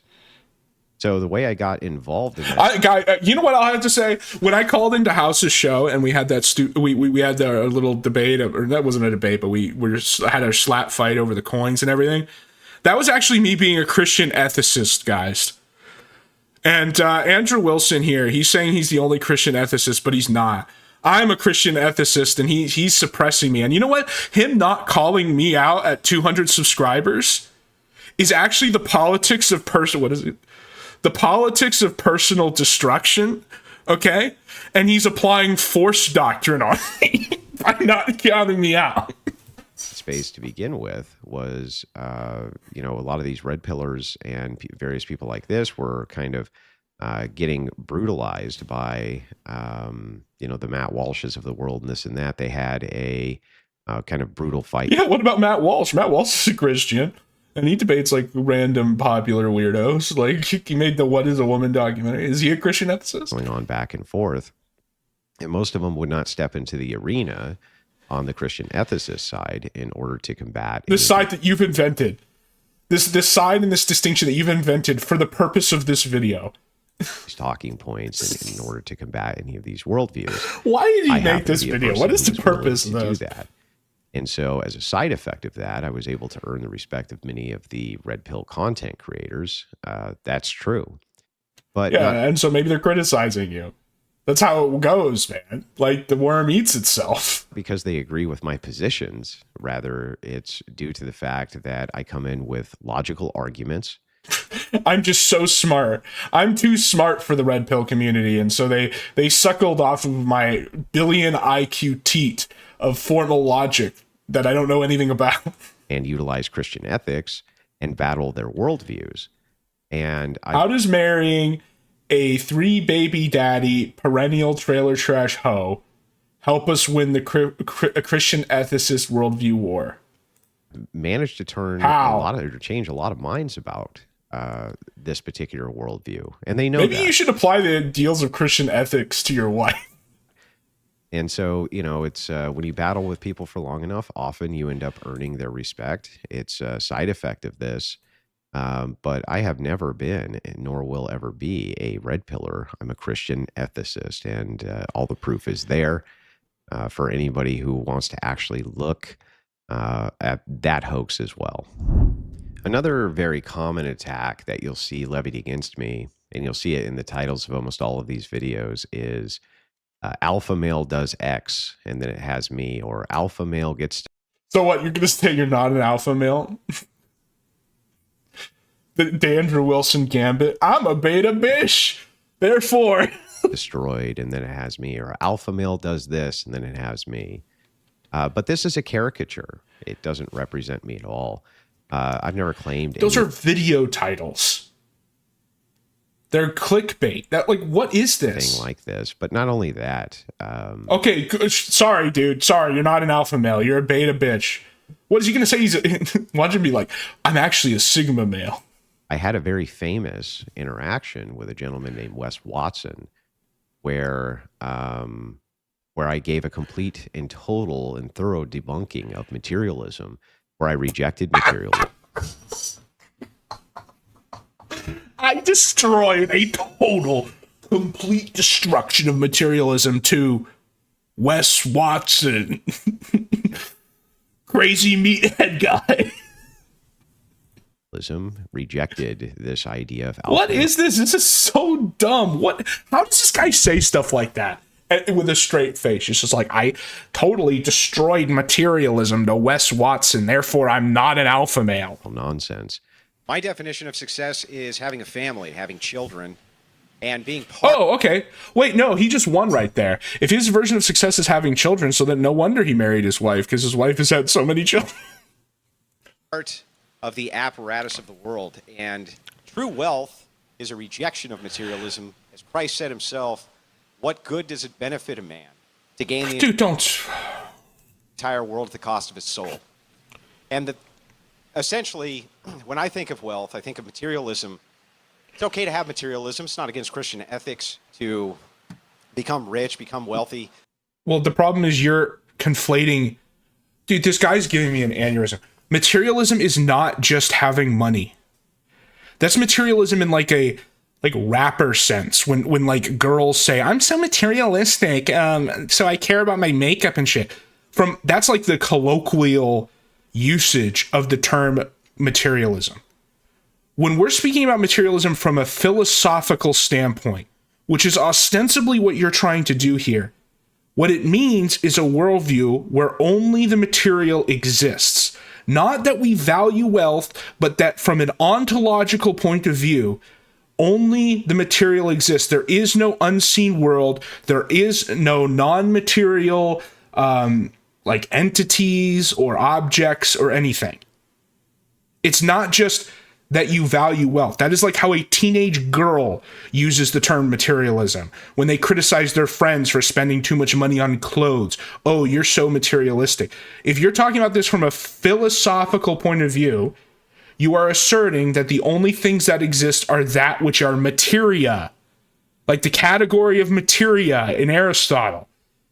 And no, you cannot be materialistic and a Christian from a philosophical point of view, because to assert that only the material exists means either God himself is material, in which case he's not God, he's just a powerful alien, or there is no God. This is retarded. You are retarded. If you're going to come in here and be Mr. Philosophy Man and quote BTFO materialism, then you need to be talking about it from a philosophical point of view if you're going to be quoting the Bible and saying you're a Christian ethicist. It can't just be a value on wealth. Yeah, no shit. There's an ethic of poverty in the Bible and Christianity. Whoa. Do you really need, like, that is not the victory. The victory is getting people to accept the existence of the non-material to begin with. But I just think it's all beside the point, ultimately. And also, here's a clip of me doing the exact same thing, where I changed Brian at Whatever Podcast Mind about alpha male hierarchies as well. And he went. When he's speaking about Wes Watson, he's talking about the wealth definition. Well, that's the problem, is he can't choose what he is. Like, he can't choose what he is. Is this guy some super high IQ arguing worldviews, Christian ethicist, talking about worldviews and philosophies and ideologies? Because in which case he should be talking about materialism as a philosophical framework. Or is he a guy with a bunch of meatheads talking about dumb hoes with the Dumb Ho podcast? In which case, sure, you can say that you're greedy or you're materialistic or you're superficial or whatever. Like, he wants to have it both ways. He wants to both be able to claim an intellectual high ground as this Christian ethicist, but he can't actually engage or talk about any of the topics that way, and he has none of the framework to do so. It's retarded. And looked at the literature that and it's strategic. He does it on purpose. Like, he does it on purpose so that he can do what he's doing right now, which is fall back on the I'm not those guys. It's like, okay, so Wes Watson, when he uses the term materialistic, he obviously means it in like the teenage girl sense. Okay, so then if you are talking with him and you are using it in the same way, then that means you are that is the standard of that conversation. So then don't come here now and say, I'm not one of those guys. I'm not in that conversation. I'm above that. Given him about the false wolf connection with a bunk study. On the whole alpha beta thing. How does this help me justify my white class abuse as a Christian ethicist? Yeah. Well, you can drink alcohol as a Christian. This originated in someone who did a study on wolves, but it actually was totally debunked.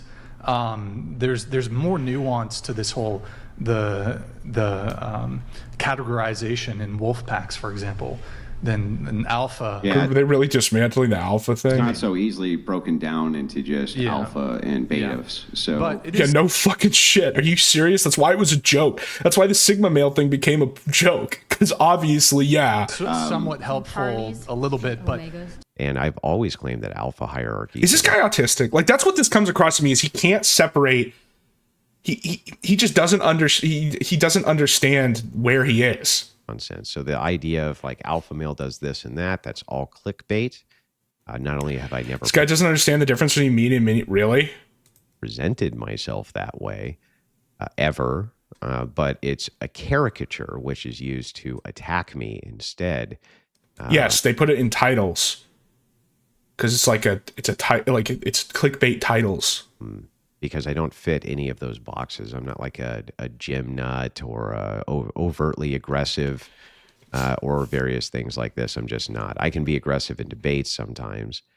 Things get heated, but I've never been in this. I don't care. So another major criticism which is levied against me, this one is really silly, is that I give men advice. Well, you'll pass judgment. That I do some sort of advice. Which is fine, by the way. But then you have to like stand by it and live it out. Giving to men and tell them that they should follow in my footsteps or that I have life figured out or something like this.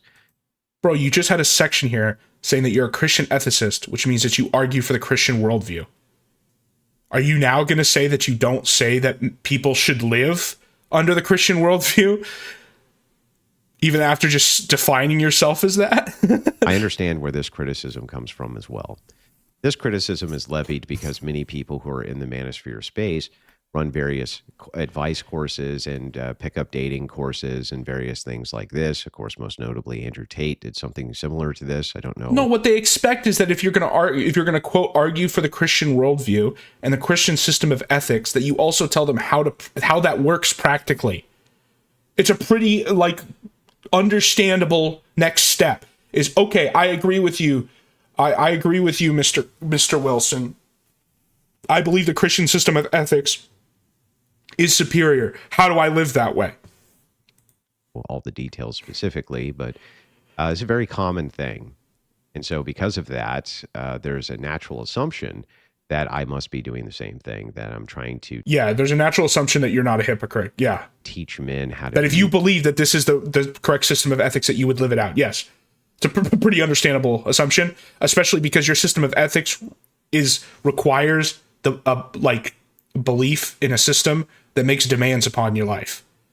This is why, I initially said 2 sections ago, I said, okay, we're talking about the Christian system of ethics. So and I said, why is it superior? Does that mean that you have to believe in you have to actually be a Christian religiously? You can't just be like, I believe in the Christian system of ethics, but not Christianity. Because what you find is you can't actually live the ethics of Christianity without believing in Christianity. And that's I could go into it's essentially a reason why atheists who say, well, I like Christian morals, but I don't believe in God, why that never works. And we're getting back to it here. It's like, yes, I expect you to be a Christian if you're going to argue for the Christian system of ethics. And the thing is, if you're a Christian, being a Christian makes demands upon your lifestyle, including marriage. Okay? So now we're getting back to your wife, right? I don't know, great pickup artist gurus or some crazy nonsense like this. None of it's true. In fact, the opposite is true. I purposefully go out of my way not to give advice. That's not what. So you tell everybody that the Christian system of ethics is superior, but you don't give them advice. That doesn't make any sense. You saying that a certain system of ethics which necessitates a way of living. Because ultimately, what is ethics? It's how to live the good life. It's virtue, okay? So necessarily, it will require you telling people how they should or should not live. It is normative. That is ethics. Like, what is this? This guy is retarded. What I'm here for. I'm only here to represent a worldview. And represent? How do you represent a worldview? By living by its system of ethics, which you are then advising other people to also do because it is superior. What are you saying? Again, here's clips and proof of me saying over and over again, don't ask me for advice. I don't give advice. I don't give advice. I just tell you how you should order the entire universe ethically, which is what a system of ethics is. Do advice. So this is another criticism which is easily debunked. Another hoax which has been orchestrated what? By my bad debunked critics. You would actually ask for advice, you'd be able to give it. I don't. No? Here's why. So from my, I won't give you advice, but I'll tell you what's the most important hierarchically. I'll tell you how to respond to different ethical questions. I'll tell you what's of value and what's not. I'll define virtue for you, but I won't give you advice. From my perspective. Yeah. You want exactly.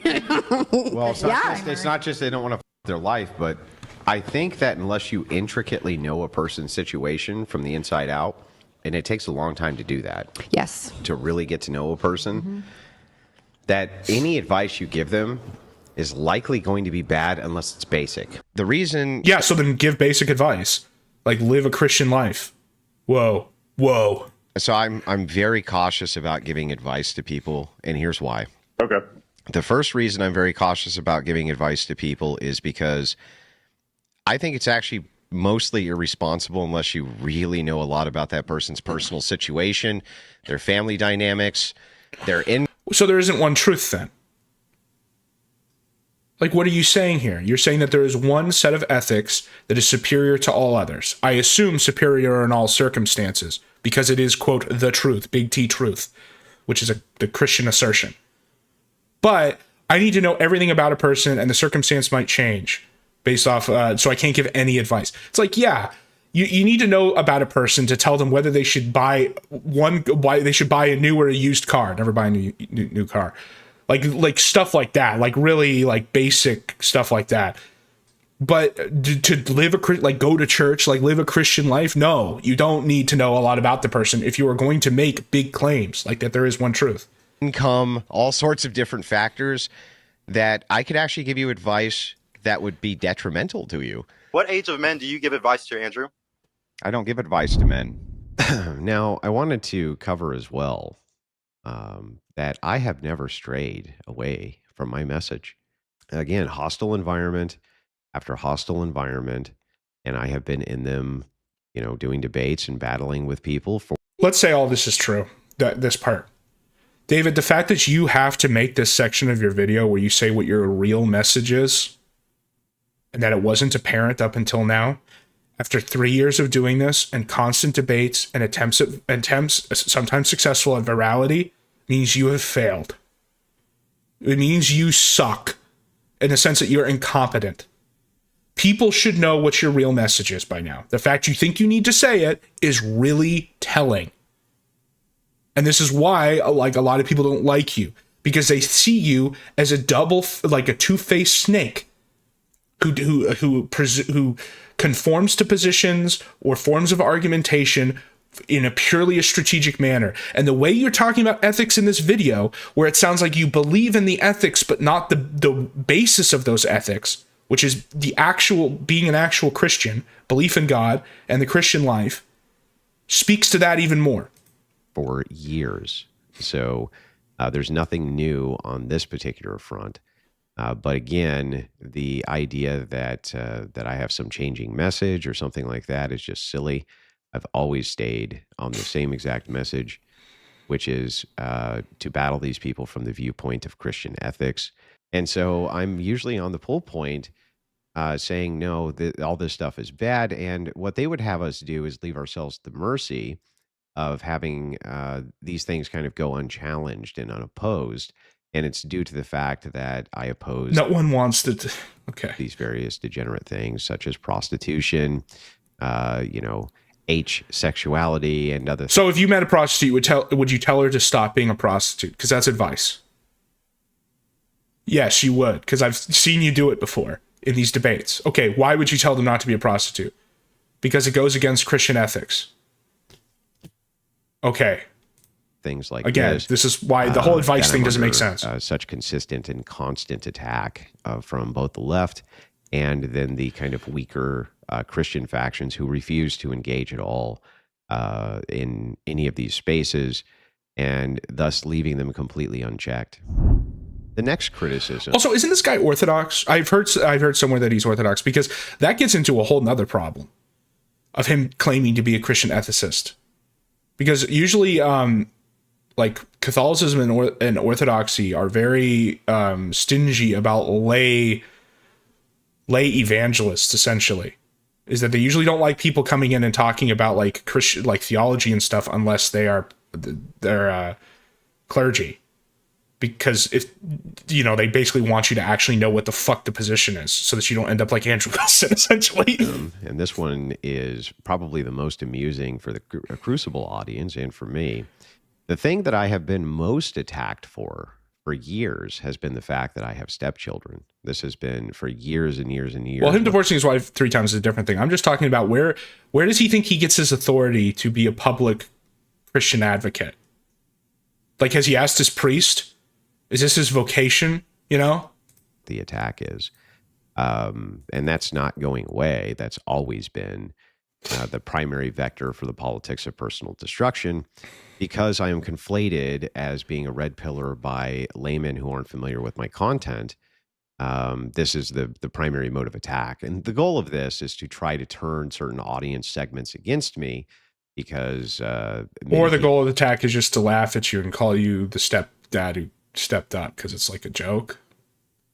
He presumes a lot of like nefarious intent behind what is just like an easy thing to criticize someone for. People are against a person being a step parent or various things like this, which I understand. I understand the position well, but the fact that people think that I've tried to hide this is crazy. Not only is that not the case, but this is such a bad faith hoax that it's easily dismissed. In fact, here's a clip of me the very first time I was on Fresh and Fit in front of a massive Red Pill audience, giving kind of a bit of backstory when they asked me these questions of me explaining that I have stepchildren and that my wife had... Okay, so all you're disproving here is the idea that this is a new revelation, not that you shouldn't be criticized for it. 2 previous relationships with which children came from.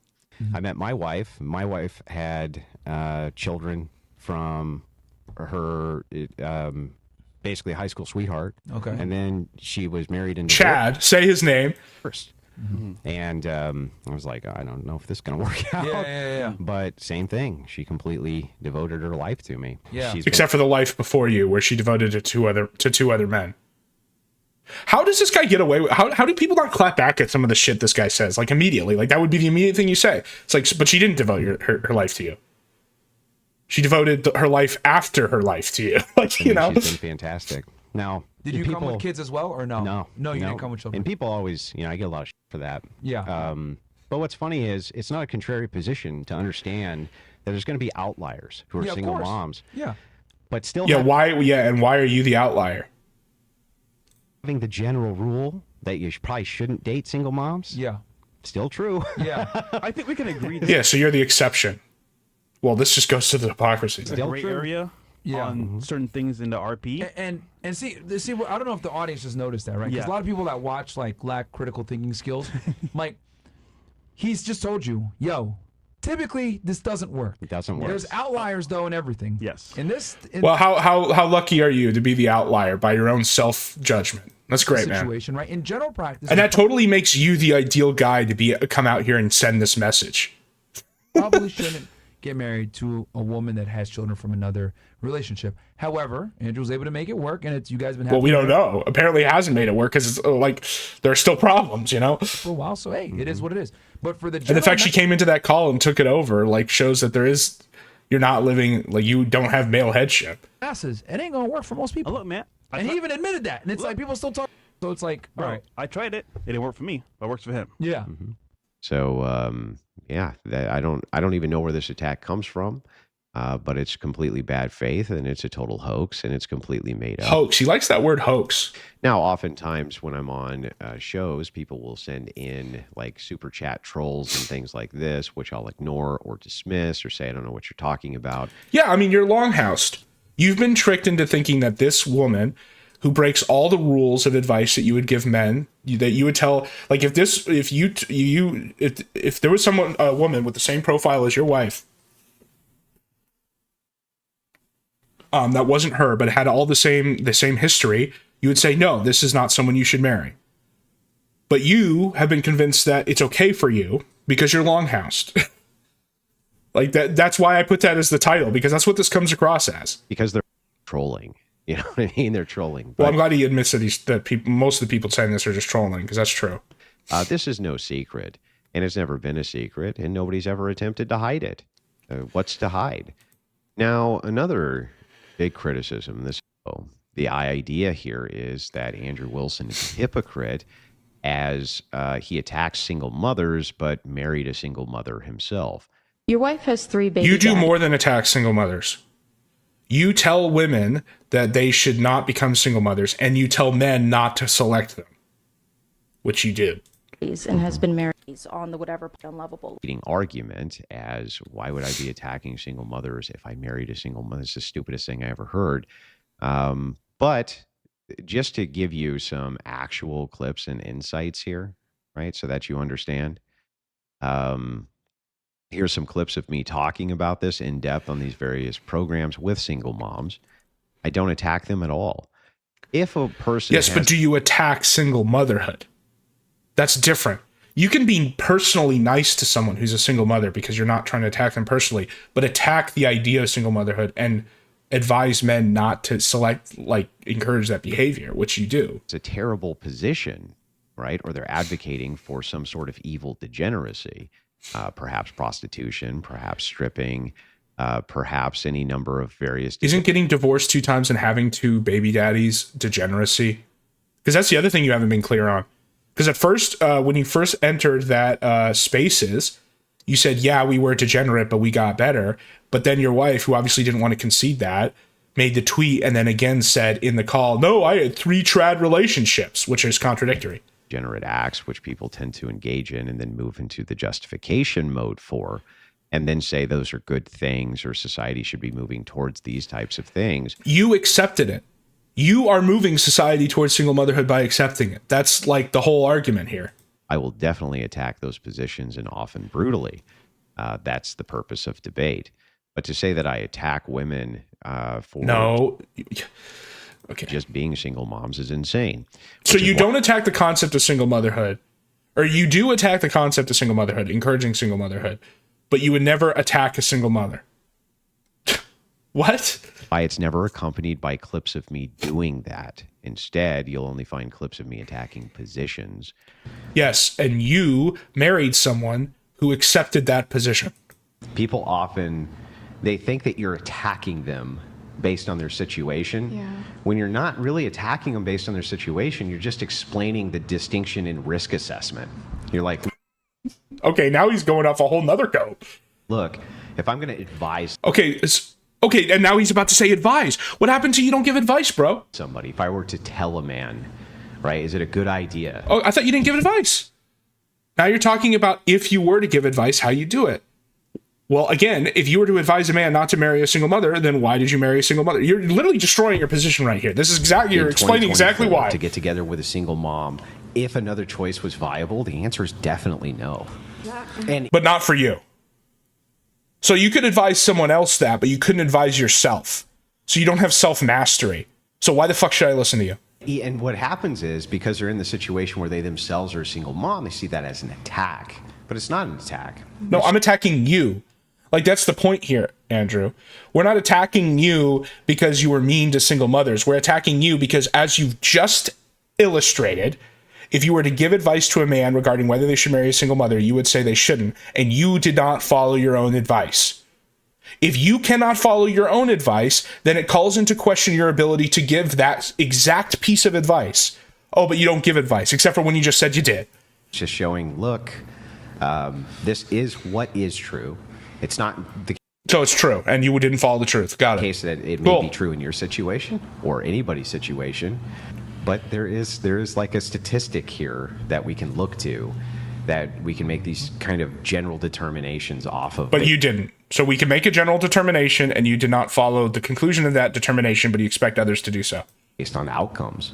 There could be all sorts of reasons why women find themselves in the conditional of being a single mother, which is totally acceptable. For instance. Okay, how about the circumstance of your wife? Neither of the husbands died. It's not like she's a widower. No. There's I think, allegations of abuse from the second one. This seems unclear. We don't know what the fuck happened with the first one. Her husband abandoned them. Or is that what happened? Because that's not what she wrote in her blog. She left both of them. Perhaps their husband died. Not what happened with you. Or perhaps there was abuse going on in the relationship. There can be extremely good reasons. So you think abuse is an excuse for divorce? Well, no wonder you're Orthodox. For why this happens. And the criticism that Andrew like that's the other thing he doesn't realize is, even saying that there are, aside from death, that there are justifications for for divorce, because that's what he's talking about, is a big premise that you need to argue from, especially from Christian ethics, because all forms of Christianity don't agree with that. Like, Catholicism does not agree with that. The ones who probably defined 90% of the Christian ethics that you yourself claim to argue from don't agree with that. So it's not as simple as that. Thinks that you just can't ever be loved again because you're a single mom is absurd. And again, these clips will prove that that is the case. In fact, in this particular clip, the woman, as she was leaving the studio, gave me a big hug and said, "Thank you for the conversation. It was very kind of you." None of this has to do with you being a hypocrite. Yes, I'm glad that you didn't shit down these women's throat, because that would have been not constructive in having a conversation. None of this has to do with you being a hypocrite. You walk through these things with me. The position, in essence, is a nuanced one, and it just goes like this. It is the case that if you're a single mother, you're going to have significant dating challenges that non-single mothers aren't going to have. That's it. Not if you're Andrew Wilson. If you're Andrew Wilson, you just have to, or not if you're trying to date Andrew Wilson. You just have to convince him that you're the unicorn. You're God's chosen single mother, and despite the fact neither of your husbands are dead or anything else, that you're okay. Also, that there's going to be a lot of men whose preference is that they're not with a mother who has children. No, it was more than that. You didn't just say that there will be men whose preference isn't there. You said that men should have a preference against single motherhood. That's literally what you said in the clip. You said that we can draw conclusions from the statistics, and that if you were advising a man, you should tell them that they should not want someone from a single mother. That is a normative conclusion, one which you did not follow, and that is why you're a hypocrite. Already. Because that opens up, all sorts of avenues for things that they would have to deal with baggage-wise that they would not have to ordinarily with women who are not single moms. How does that position... Why does he sound like he just got raped? This whole video, he's literally whispering in the basement. Equate to don't date a single mom, or that's bad to do, or things like that, or... Yeah, that's literally what you said in the clip. You said that you would advise men not to do so. So the implication is that it's bad. I have no idea. I have no idea. In the clip, you literally said we can draw conclusions from the statistics and that you would advise men not to do it. What the fuck?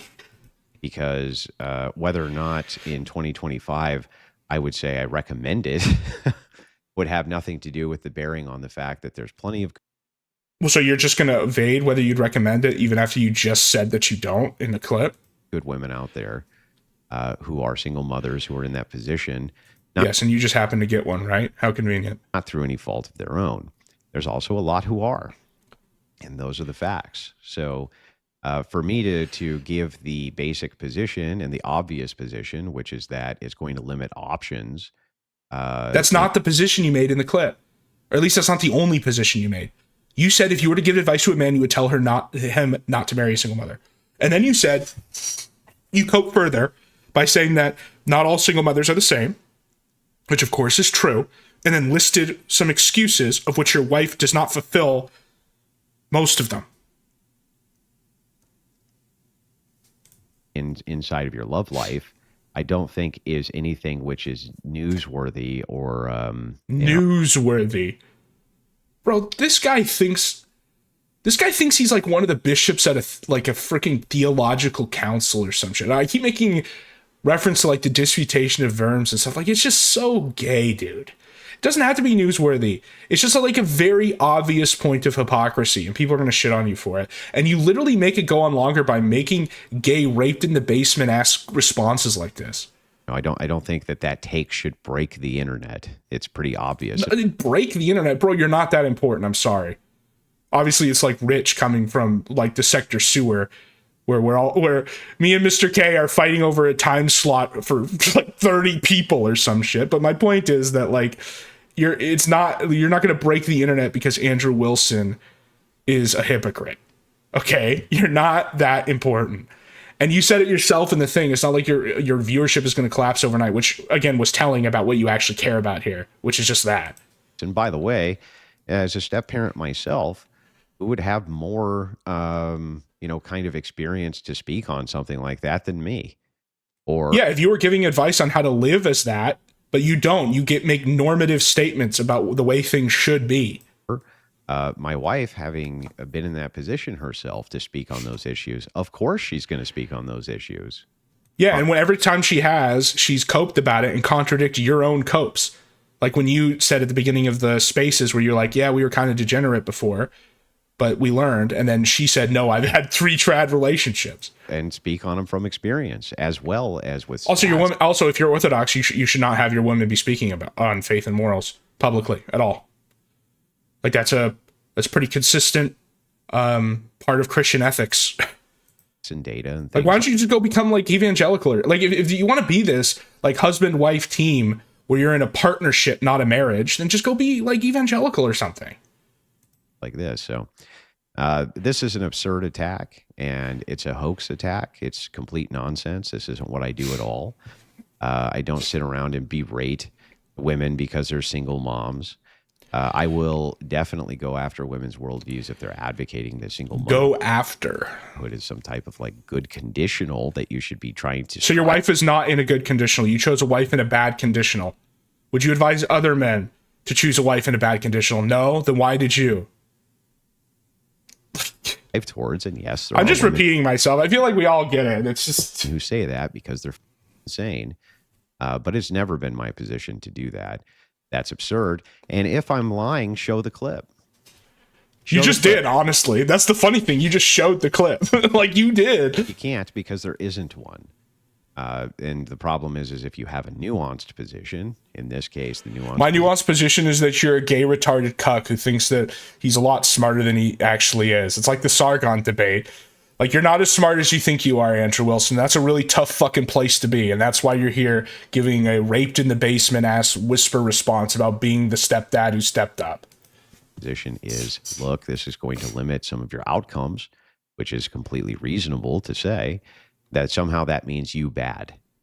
And that's very silly. And again, a completely made up attack. Yeah. Next, we're going to get into one of the biggest issues which I see, which is the online seethers. Online seethers.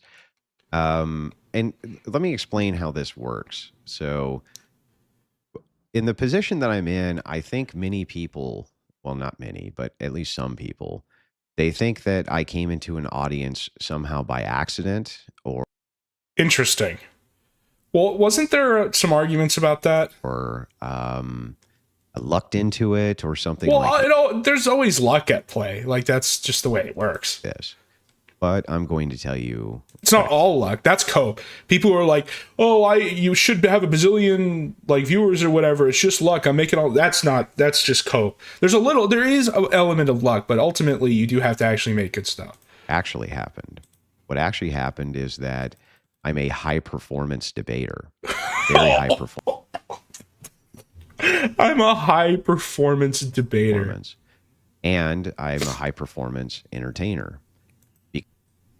The fact that you think that you can be both, or those are the same value intellectually, is crazy. Because of that, because I put a lot of work into what it is that I do, I'm one of the best in the world at doing. Okay, this is crazy. Bro, you are not one of the best debaters in the world. This is like when people talk up Destiny, which is just obvious that he's not. At this point, I don't even think that that's in dispute. A real theological question: does Andrew Wilson have more white children than Josh? Wait, he's had kids with her, right? They aren't all stepkids, right? I mean, obviously there's like a bunch of stepkids, but I thought they also had kids together. If they're all stepkids, then yeah, that is a hard question to answer. I'll say that he doesn't have more white children than Josh, but he is above Josh merely by being able to even have a relationship with a white woman at all. Like of any quality, right? So that takes a lot of hard work. It takes a lot of effort. And in order to be very high performance on, a huge variety of issues. I thought you only had one set of issues to debate about, which is Christian ethics. It's a big, broad topic, but feminism to political takes to, just you name it. And I probably debated it, and very competently, in order to get to. Saying that you're one of the best debaters in the world because you talk to dumb hoes on the Dumb Ho podcast, or Daniel Hakikachu, which I think is one of the clips he played here. Even a guy like Sam Shamoon, who I honestly think is one of the best theological debaters because he has like the Bible, the Talmud, and the Quran memorized in 3 languages. Even I think it would be, I don't even think he claims to be one of the best debaters on that specific topic in the world. Andrew here is claiming that he is one of the best debaters, period, on like a broad variety of topics. That is insane. That level, you have to put in a lot of hard work and a lot of study. And most days I spend studying for the next debate. And of course, that information stays with you over time and this and that. I've actually done a ton to open more doors for more Christian ethicists to come into these various spaces and do these debates. It's called seminary, dude. I've tried to open as many as I possibly can. I am not the guy who pulls the ladder up behind me. Rather, I do trailblazing. And because he's a trailblazer, I have been in this space. You hear that? My friends, he's a trailblazer. Right? Doing this battle for so long, almost completely by myself, I would actually welcome some company. But the problem is, and this is an issue kind of across the board, is that people don't really realize the dedication that you would have to something like this. Or oh my gosh, so this like whole section is just I'm the best debater at everything in the world, and I've laid down on the rails of reading a book. Bro, there are people who spend their entire lives dedicated to just theology who still don't feel comfortable debating it publicly because it's so because it requires such a breadth of knowledge. And you're going to come here and say that you can debate any topic, everything. I really don't like how credentialist the world is now, where it's like you have to have degrees and stuff. But this guy's being so arrogant about this. Like, I'm going to say it, like, what's your credential? Like, do you have a degree? Like, I'm not saying you have to have a degree to talk about any of this stuff, but you should have dedicated yourself to formal learning, even if it's just a very rigorous curriculum on your own terms, to be talking like this. Like, you'd have to have a constructed PhD, even if you don't literally have the piece of paper. This is crazy. A high level of performance that you really have to have every single time you put on a show or engage in a high level debate or even a low level debate. And because of that, no, you don't. There's speech and debate clubs at high schools, bro. Most people are not ever going to be good at it. And by most, I mean almost nobody. And what happened to me was not that I lucked into anything. It's that the cream rises to the top. And I'm very, very good at what I do. You're not at the top. You're at a 250K fucking YouTube channel, bro. You're talking to Daniel Pikachu and going on the Dumb Ho podcast. You're not at the top. Like, you're not at the top. I'm sorry. And because I'm very good at what I do, I managed to get to one of the higher, echelons of entertainment in this particular field. Entertainment or debate? Like, which is it? So I guess what I'm saying is to the seethers and haters, they think if Andrew Wilson is gone, then it will be my time to shine. Well, okay. There's generally a principle on the internet that if you win an internet fight, you eat their audience, which is never really how it works, but that's the perception. But again, that's still just confined within the sector or just internet drama in general, which is not a primary or a premier platform or field of discourse across the world. Like, you're not publishing academic articles in the utmost institutions. People aren't reading your policy briefs. Politicians, they're not. This is delusional. This is delusional. But it's just a lie that you're telling yourself. Ultimately, nobody's trying to close any doors on any of you seething idiots anyway. Rather, anyone can make an account and talk shit. What do you think I'm doing? But I'm not a fucking. What? This case is that so you're and you literally just said it, you're an entertainer. Then just say you're an entertainer and that you entertain a lot of people and people give you money for it. That would be fine. But to say you're like a premier debater on all topics is wild. I've been trying to open as many doors. That's why he's got so. Now I'm starting to understand. That's why he's so down bad from this whole drama. Because I mean, we said it with Mr. K. It's like, he could have just decided to ignore this. Like, there's the bad clip that comes out on the Dumb Ho podcast. He could have just literally said nothing and just streamed through it. And people would make little jokes in the chat or whatever, but it wouldn't go anywhere because it's stuff that's been revealed before and it eventually went away. But now that he has this theory of himself as literally the best debater on earth on any topic, he cannot allow this besmirchment of his genius and his impact on the discourse. And so he has to make the raped in the bunker 30-minute response. Many people, but they can't. He's only known because he was around early instead. Wasn't around early. He only started making shit a couple years ago. He was just some chatter, big papa fascist trying to make comfy or whatever. He's not been around early. And he's not that well known. I'm sorry. He's got 250 cool, and you think he gets Rumble viewers. Cool. He's obviously bigger than the 50 viewer Sector Sewer. Cool. He's in the middle. But he's not on a stage in front of millions of people. He's not Charlie Kirk, right? This is crazy. They can't perform under pressure. They can't perform in debates. They just can't perform. And so... Bro, you had to make a 33-minute video to explain why your wife being run through with 3 husbands is a good thing. You can't perform. If you could perform, you would not have had to settle for such a wife. That's the other underlying funny element of all this. It doesn't necessarily mean you're a bad debater or whatever. It's not a substantive argument, but it's funny. It's funny that you have this theory of yourself as being an apex intellectual giant, and you had to settle for trailer trash, and you yourself are kind of trailer trash. What we're left with is, it's still pretty lonely in these trenches.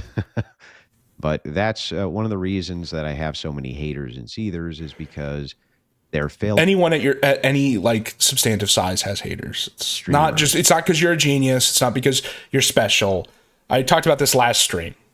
Children learn this. There's always going to be someone who doesn't like you. Many of them are failed streamers. They never could really get a good foothold in the streaming world, never could really build a large audience. They never really could make kind of viral clip after viral clip without trying. So what is your skill set? Making viral clips, being a good debater, being an academic? Is it just everything? Because it's possible to go viral and get big and not be smart. I mean, that's most streamers aren't very smart. They're just good at making stuff people want to watch, which usually isn't intellectual, and that's fine because it's just entertainment, right? But which is it here? Are you at the this alleged top because you're a genius and you're shaping the discourse because you're a good debater, or you're just good at like being an entertainer and making viral little clips and stuff? They couldn't really ever do that. And so people have kind of two choices. They can either blame themselves, which is what most people probably should do, is you take responsibility for yourself. Yeah, of course. If you like try something and you fail, you should try to get better at it. That has nothing to do with you. Other people's success is not a reflection on you. This is crazy. What are you talking about? Most people are not going to be good at this, and that's not even a controversial statement. Or you can blame other people. This person, they did it. So are you saying that there are people who have less following than you who blame you because of that? That doesn't make any sense. And not what I've seen. As far as I know, Tree of Logic doesn't blame you for not making as much money. She just sees a target in you because of your like hypocritical past and just makes stuff about it. To me, this person did it to me, this person did it to me, that person did it to me. It's like, no, that's really not the case. So if you want to spend your entire life hyper focusing on the politics of personal destruction against Andrew Wilson, you can do that. But just note, then this is me trying to be totally honest with you. Just note that it goes nowhere. Even if it were the case that somehow I left the internet tomorrow forever, that's not actually going to help your positions at all. That's not going to help you get where it is that you're trying to go. So my advice would be actually focus on making great content, and then people will watch it. But I know that falls on deaf ears. So, but it is something that I wanted to get out there for why the nature of the attacks. For some people, it's baffling. They're like, man, these people are extremely devoted. But that's why they're devoted. They're devoted because most of them have an axe to grind because they think it's unfair, that there's some fundamental unfairness here that's going on. Fairness? What the fuck are you? What are you babbling about? Fairness? It's the internet Serengeti. It's not about fairness. You're the one bitching about fairness. You're the one being like, these guys are doing this rhetorical tactic called well poisoning, and they're deploying this fallacy. It's actually fallacy 623 in the Book of Formal Logic, and they're just trying to do the politics of personal. Like, you're the one bitching about fairness here, when really it just comes down to you being a hypocrite and also like a cuck, and that's funny. Thing I hear a lot, things like this, and it's like, well, just go do it. Nobody's stopping you. And lastly, let me point this out too. Many of the content creators who hate my guts, I have previously worked issues out with.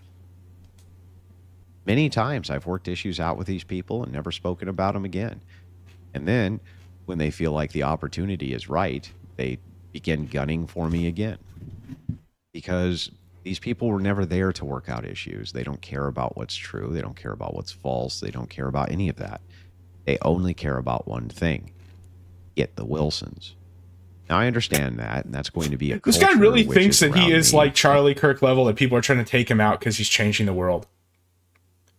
Perceivably for the rest of my online career, and there's not ever anything I'm going to be able to ultimately do about that. All right. I think that's all we got from that. Let me look at something. I have some questions.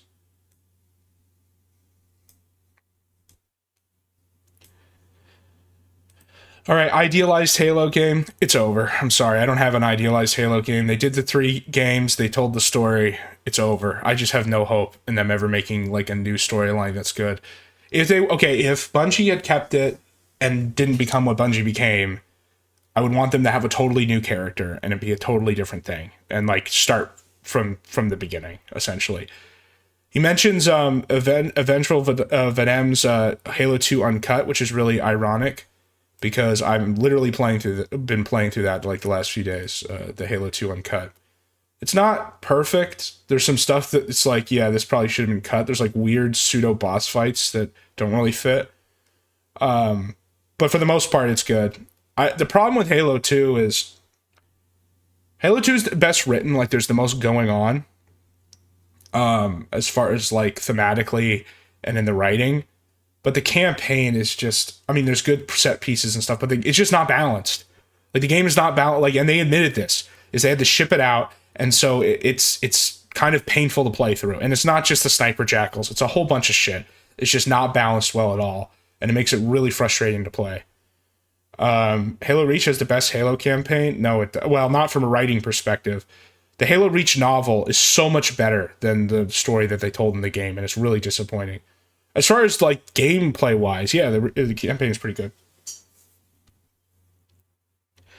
What would I do to fix the sequel trilogy? I wouldn't have made it, but if I did, I would just do Thrawn.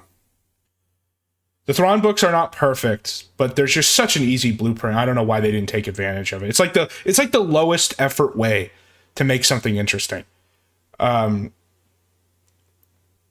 on the Alien franchise? I like Alien 2 better than Alien 1, but you can't really compare them because they're both entirely different genres. Everything else after that is bad. I saw Prometheus in fucking theaters, and I was just like, bro, that game with like the ad campaign that made it seem like it was going to answer all the questions, and then you go watch it and it's just like nothing.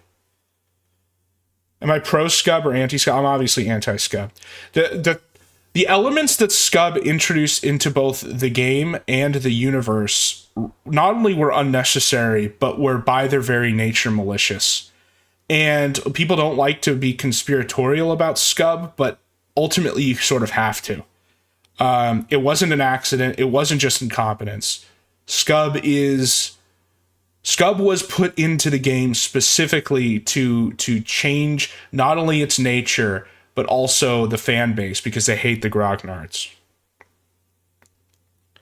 Morrowind or Oblivion? Morrowind, all the way. I think Oblivion is actually the worst Elder Scrolls. I like it. I still like Oblivion, but it's like, it doesn't have, so like Skyrim is not a good RPG and has all these problems with the writing, but you can like sit down and walk in any direction and play it for hours. And so I can't be a hypocrite and say it's bad because I have played it like so much. It's got something to it, even though it's so casual. Whereas Morrowind is like an actually good RPG. Oblivion's like in the middle. How do I see the Israeli-Palestine long-term? Genocide. But like for real. Sorry. Someone's going to win. And I don't think it's going to be Israel ultimately in the end. The math just doesn't line up. As far as this, like right now, the conflict that's occurring right now, I mean, the problem with the peace plan is that like it's a material solution to a non-material problem. Like if the Palestine issue was just the Palestinians need a nice resort, it would have been solved by now. They literally were put under a blockade for 10 years and their fertility rate went up. Like they're in it for the long haul. Have you heard of that book, The Next 100 Years? Yeah, that's the one that predicts that Poland, Turkey, and someone else is going to be a superpower. He's right about Poland in the sense that Poland will be like the defense guarantor of the East because they're the only ones building a defense industry. The predictions about Turkey, I don't know. Turkey has some issues. Turkey is blessed by where it is. Like the only reason like Turkey is still has as much influence as it does is because the U.S. essentially has to put up with their shit because of where they are. Because we have missiles there. That's why despite the U.S. traditionally being the protector of Armenia, we gave that up during the Cold War. But I would think about talk about the next 100. I'd have to do some preparation for that because I do have some opinions about where that's going to go, but I have to do some prep. Thoughts on Fuentes? Is his current generational run PR tour engineered? Partially. I know there's a theory that it's like all an op, that basically they want to turn him into the next Richard Spencer so that he can get tore down. That might be true. I have said he's a Fed asset, but specifically what I think he is, I don't think like everything he says is run through like a federal filter or that he gets like direct orders. I just think he has like an assigned handler that occasionally intervenes and has him do certain things because they have leverage over them, particularly in the form of money. And given the fact that he's gay, like probably like blackmail, like sex stuff. It's possible that like the media stuff that the media was given like a tip off, be like, you're allowed to cover him now. Specifically, they want to Richard Spencer him. It is interesting that the minute he started getting more mainstream attention, he started saying stuff like, I believe in birthright citizenship and things like that. What's a jangly noise in your mic when you laugh sometimes? It is my chair. This is a nice chair, but there's something. I need to put like WD-40 on the undercarriage or something, but there's something that jangles whenever I move the chair. Watch, listen, this. Yeah. Maybe I should have made up something for that. I should have said it's a bomb. It's a bomb that will go off if I don't stream on time too many times, or I don't stream long enough. What's your opinion on Ethan Klein versus Kaceytron lawsuit? Well, we definitely covered that. And yes, don't worry. We will have plenty of timestamps on Friday. We're not going to just sit through the Maddies. In fact, Cast Iron already listened to the first hour of the one on the 21st and gave us some timestamps. I'm going to do the timestamps for the one that was more recent. I'm hearing that there is some funny stuff in there. I hope it works out that way. I think it will. There's some funny Josh posts anyway. Apparently there's some weird weenie lore in the newest Maddie. It's not what I would choose, but if he's going to put it out there.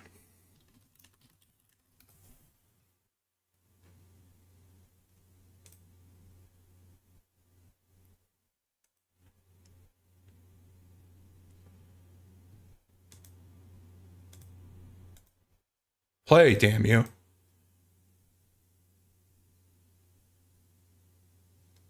Play.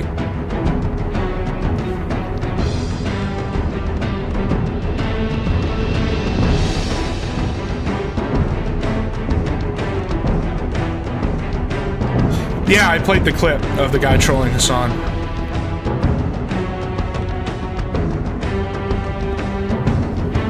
It's the 101st, not the 82nd. And they're not going to jump into contested airspace under the Chinese AA umbrella. They can get to Taipei Airport without doing that.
Yeah, but they're not going to paradrop. You don't have to paradrop on a controlled airfield. That's the point. You just land.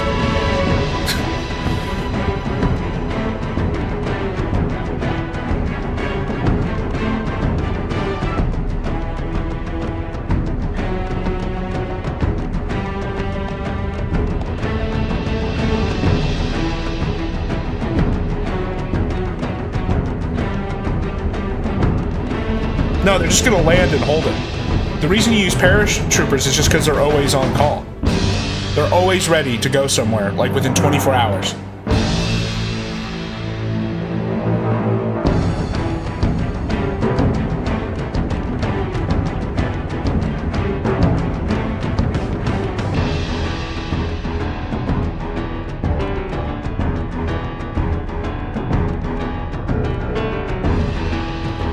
Yeah, we're not going to care if there's a no-fly zone. No-fly zone is like a legal fiction. It's not necessarily means you can shoot everything down.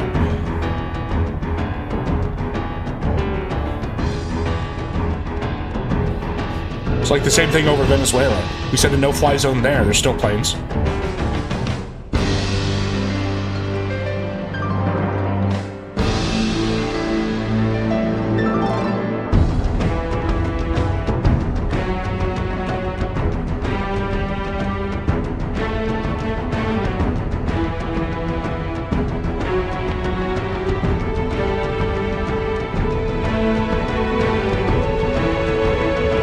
Because China's going to have air superiority, not air supremacy. They're not the same thing.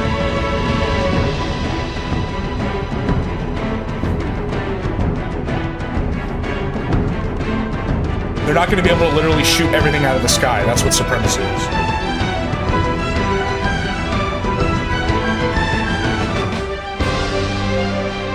Especially not when Taiwan has its own AA stuff. And they'll mostly be focusing their actual air assets on covering, like, the initial crossing with the troops that need to take that airfield.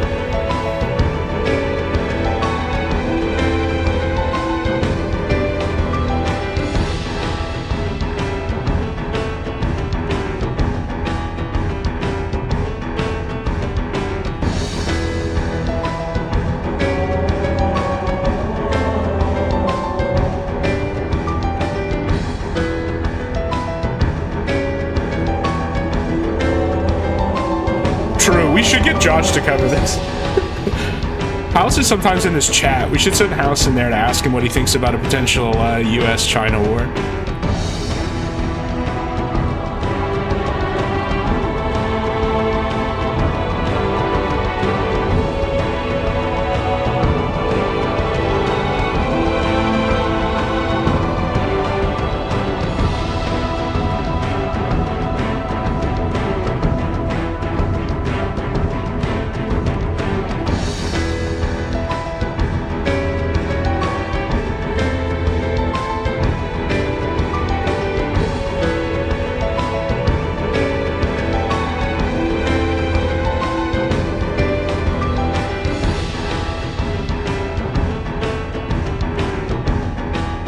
The other thing is that whatever airborne unit is, 101st or 82nd, is going to be at the airfield probably before the Chinese even leave.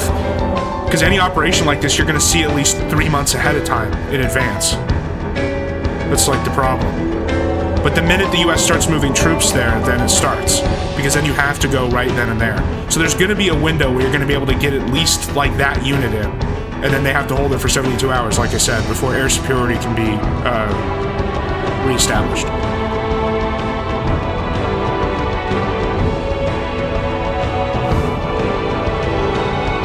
No, I haven't played any of the Halo killers. I didn't have a PlayStation 2. My friends did, and they didn't have those games.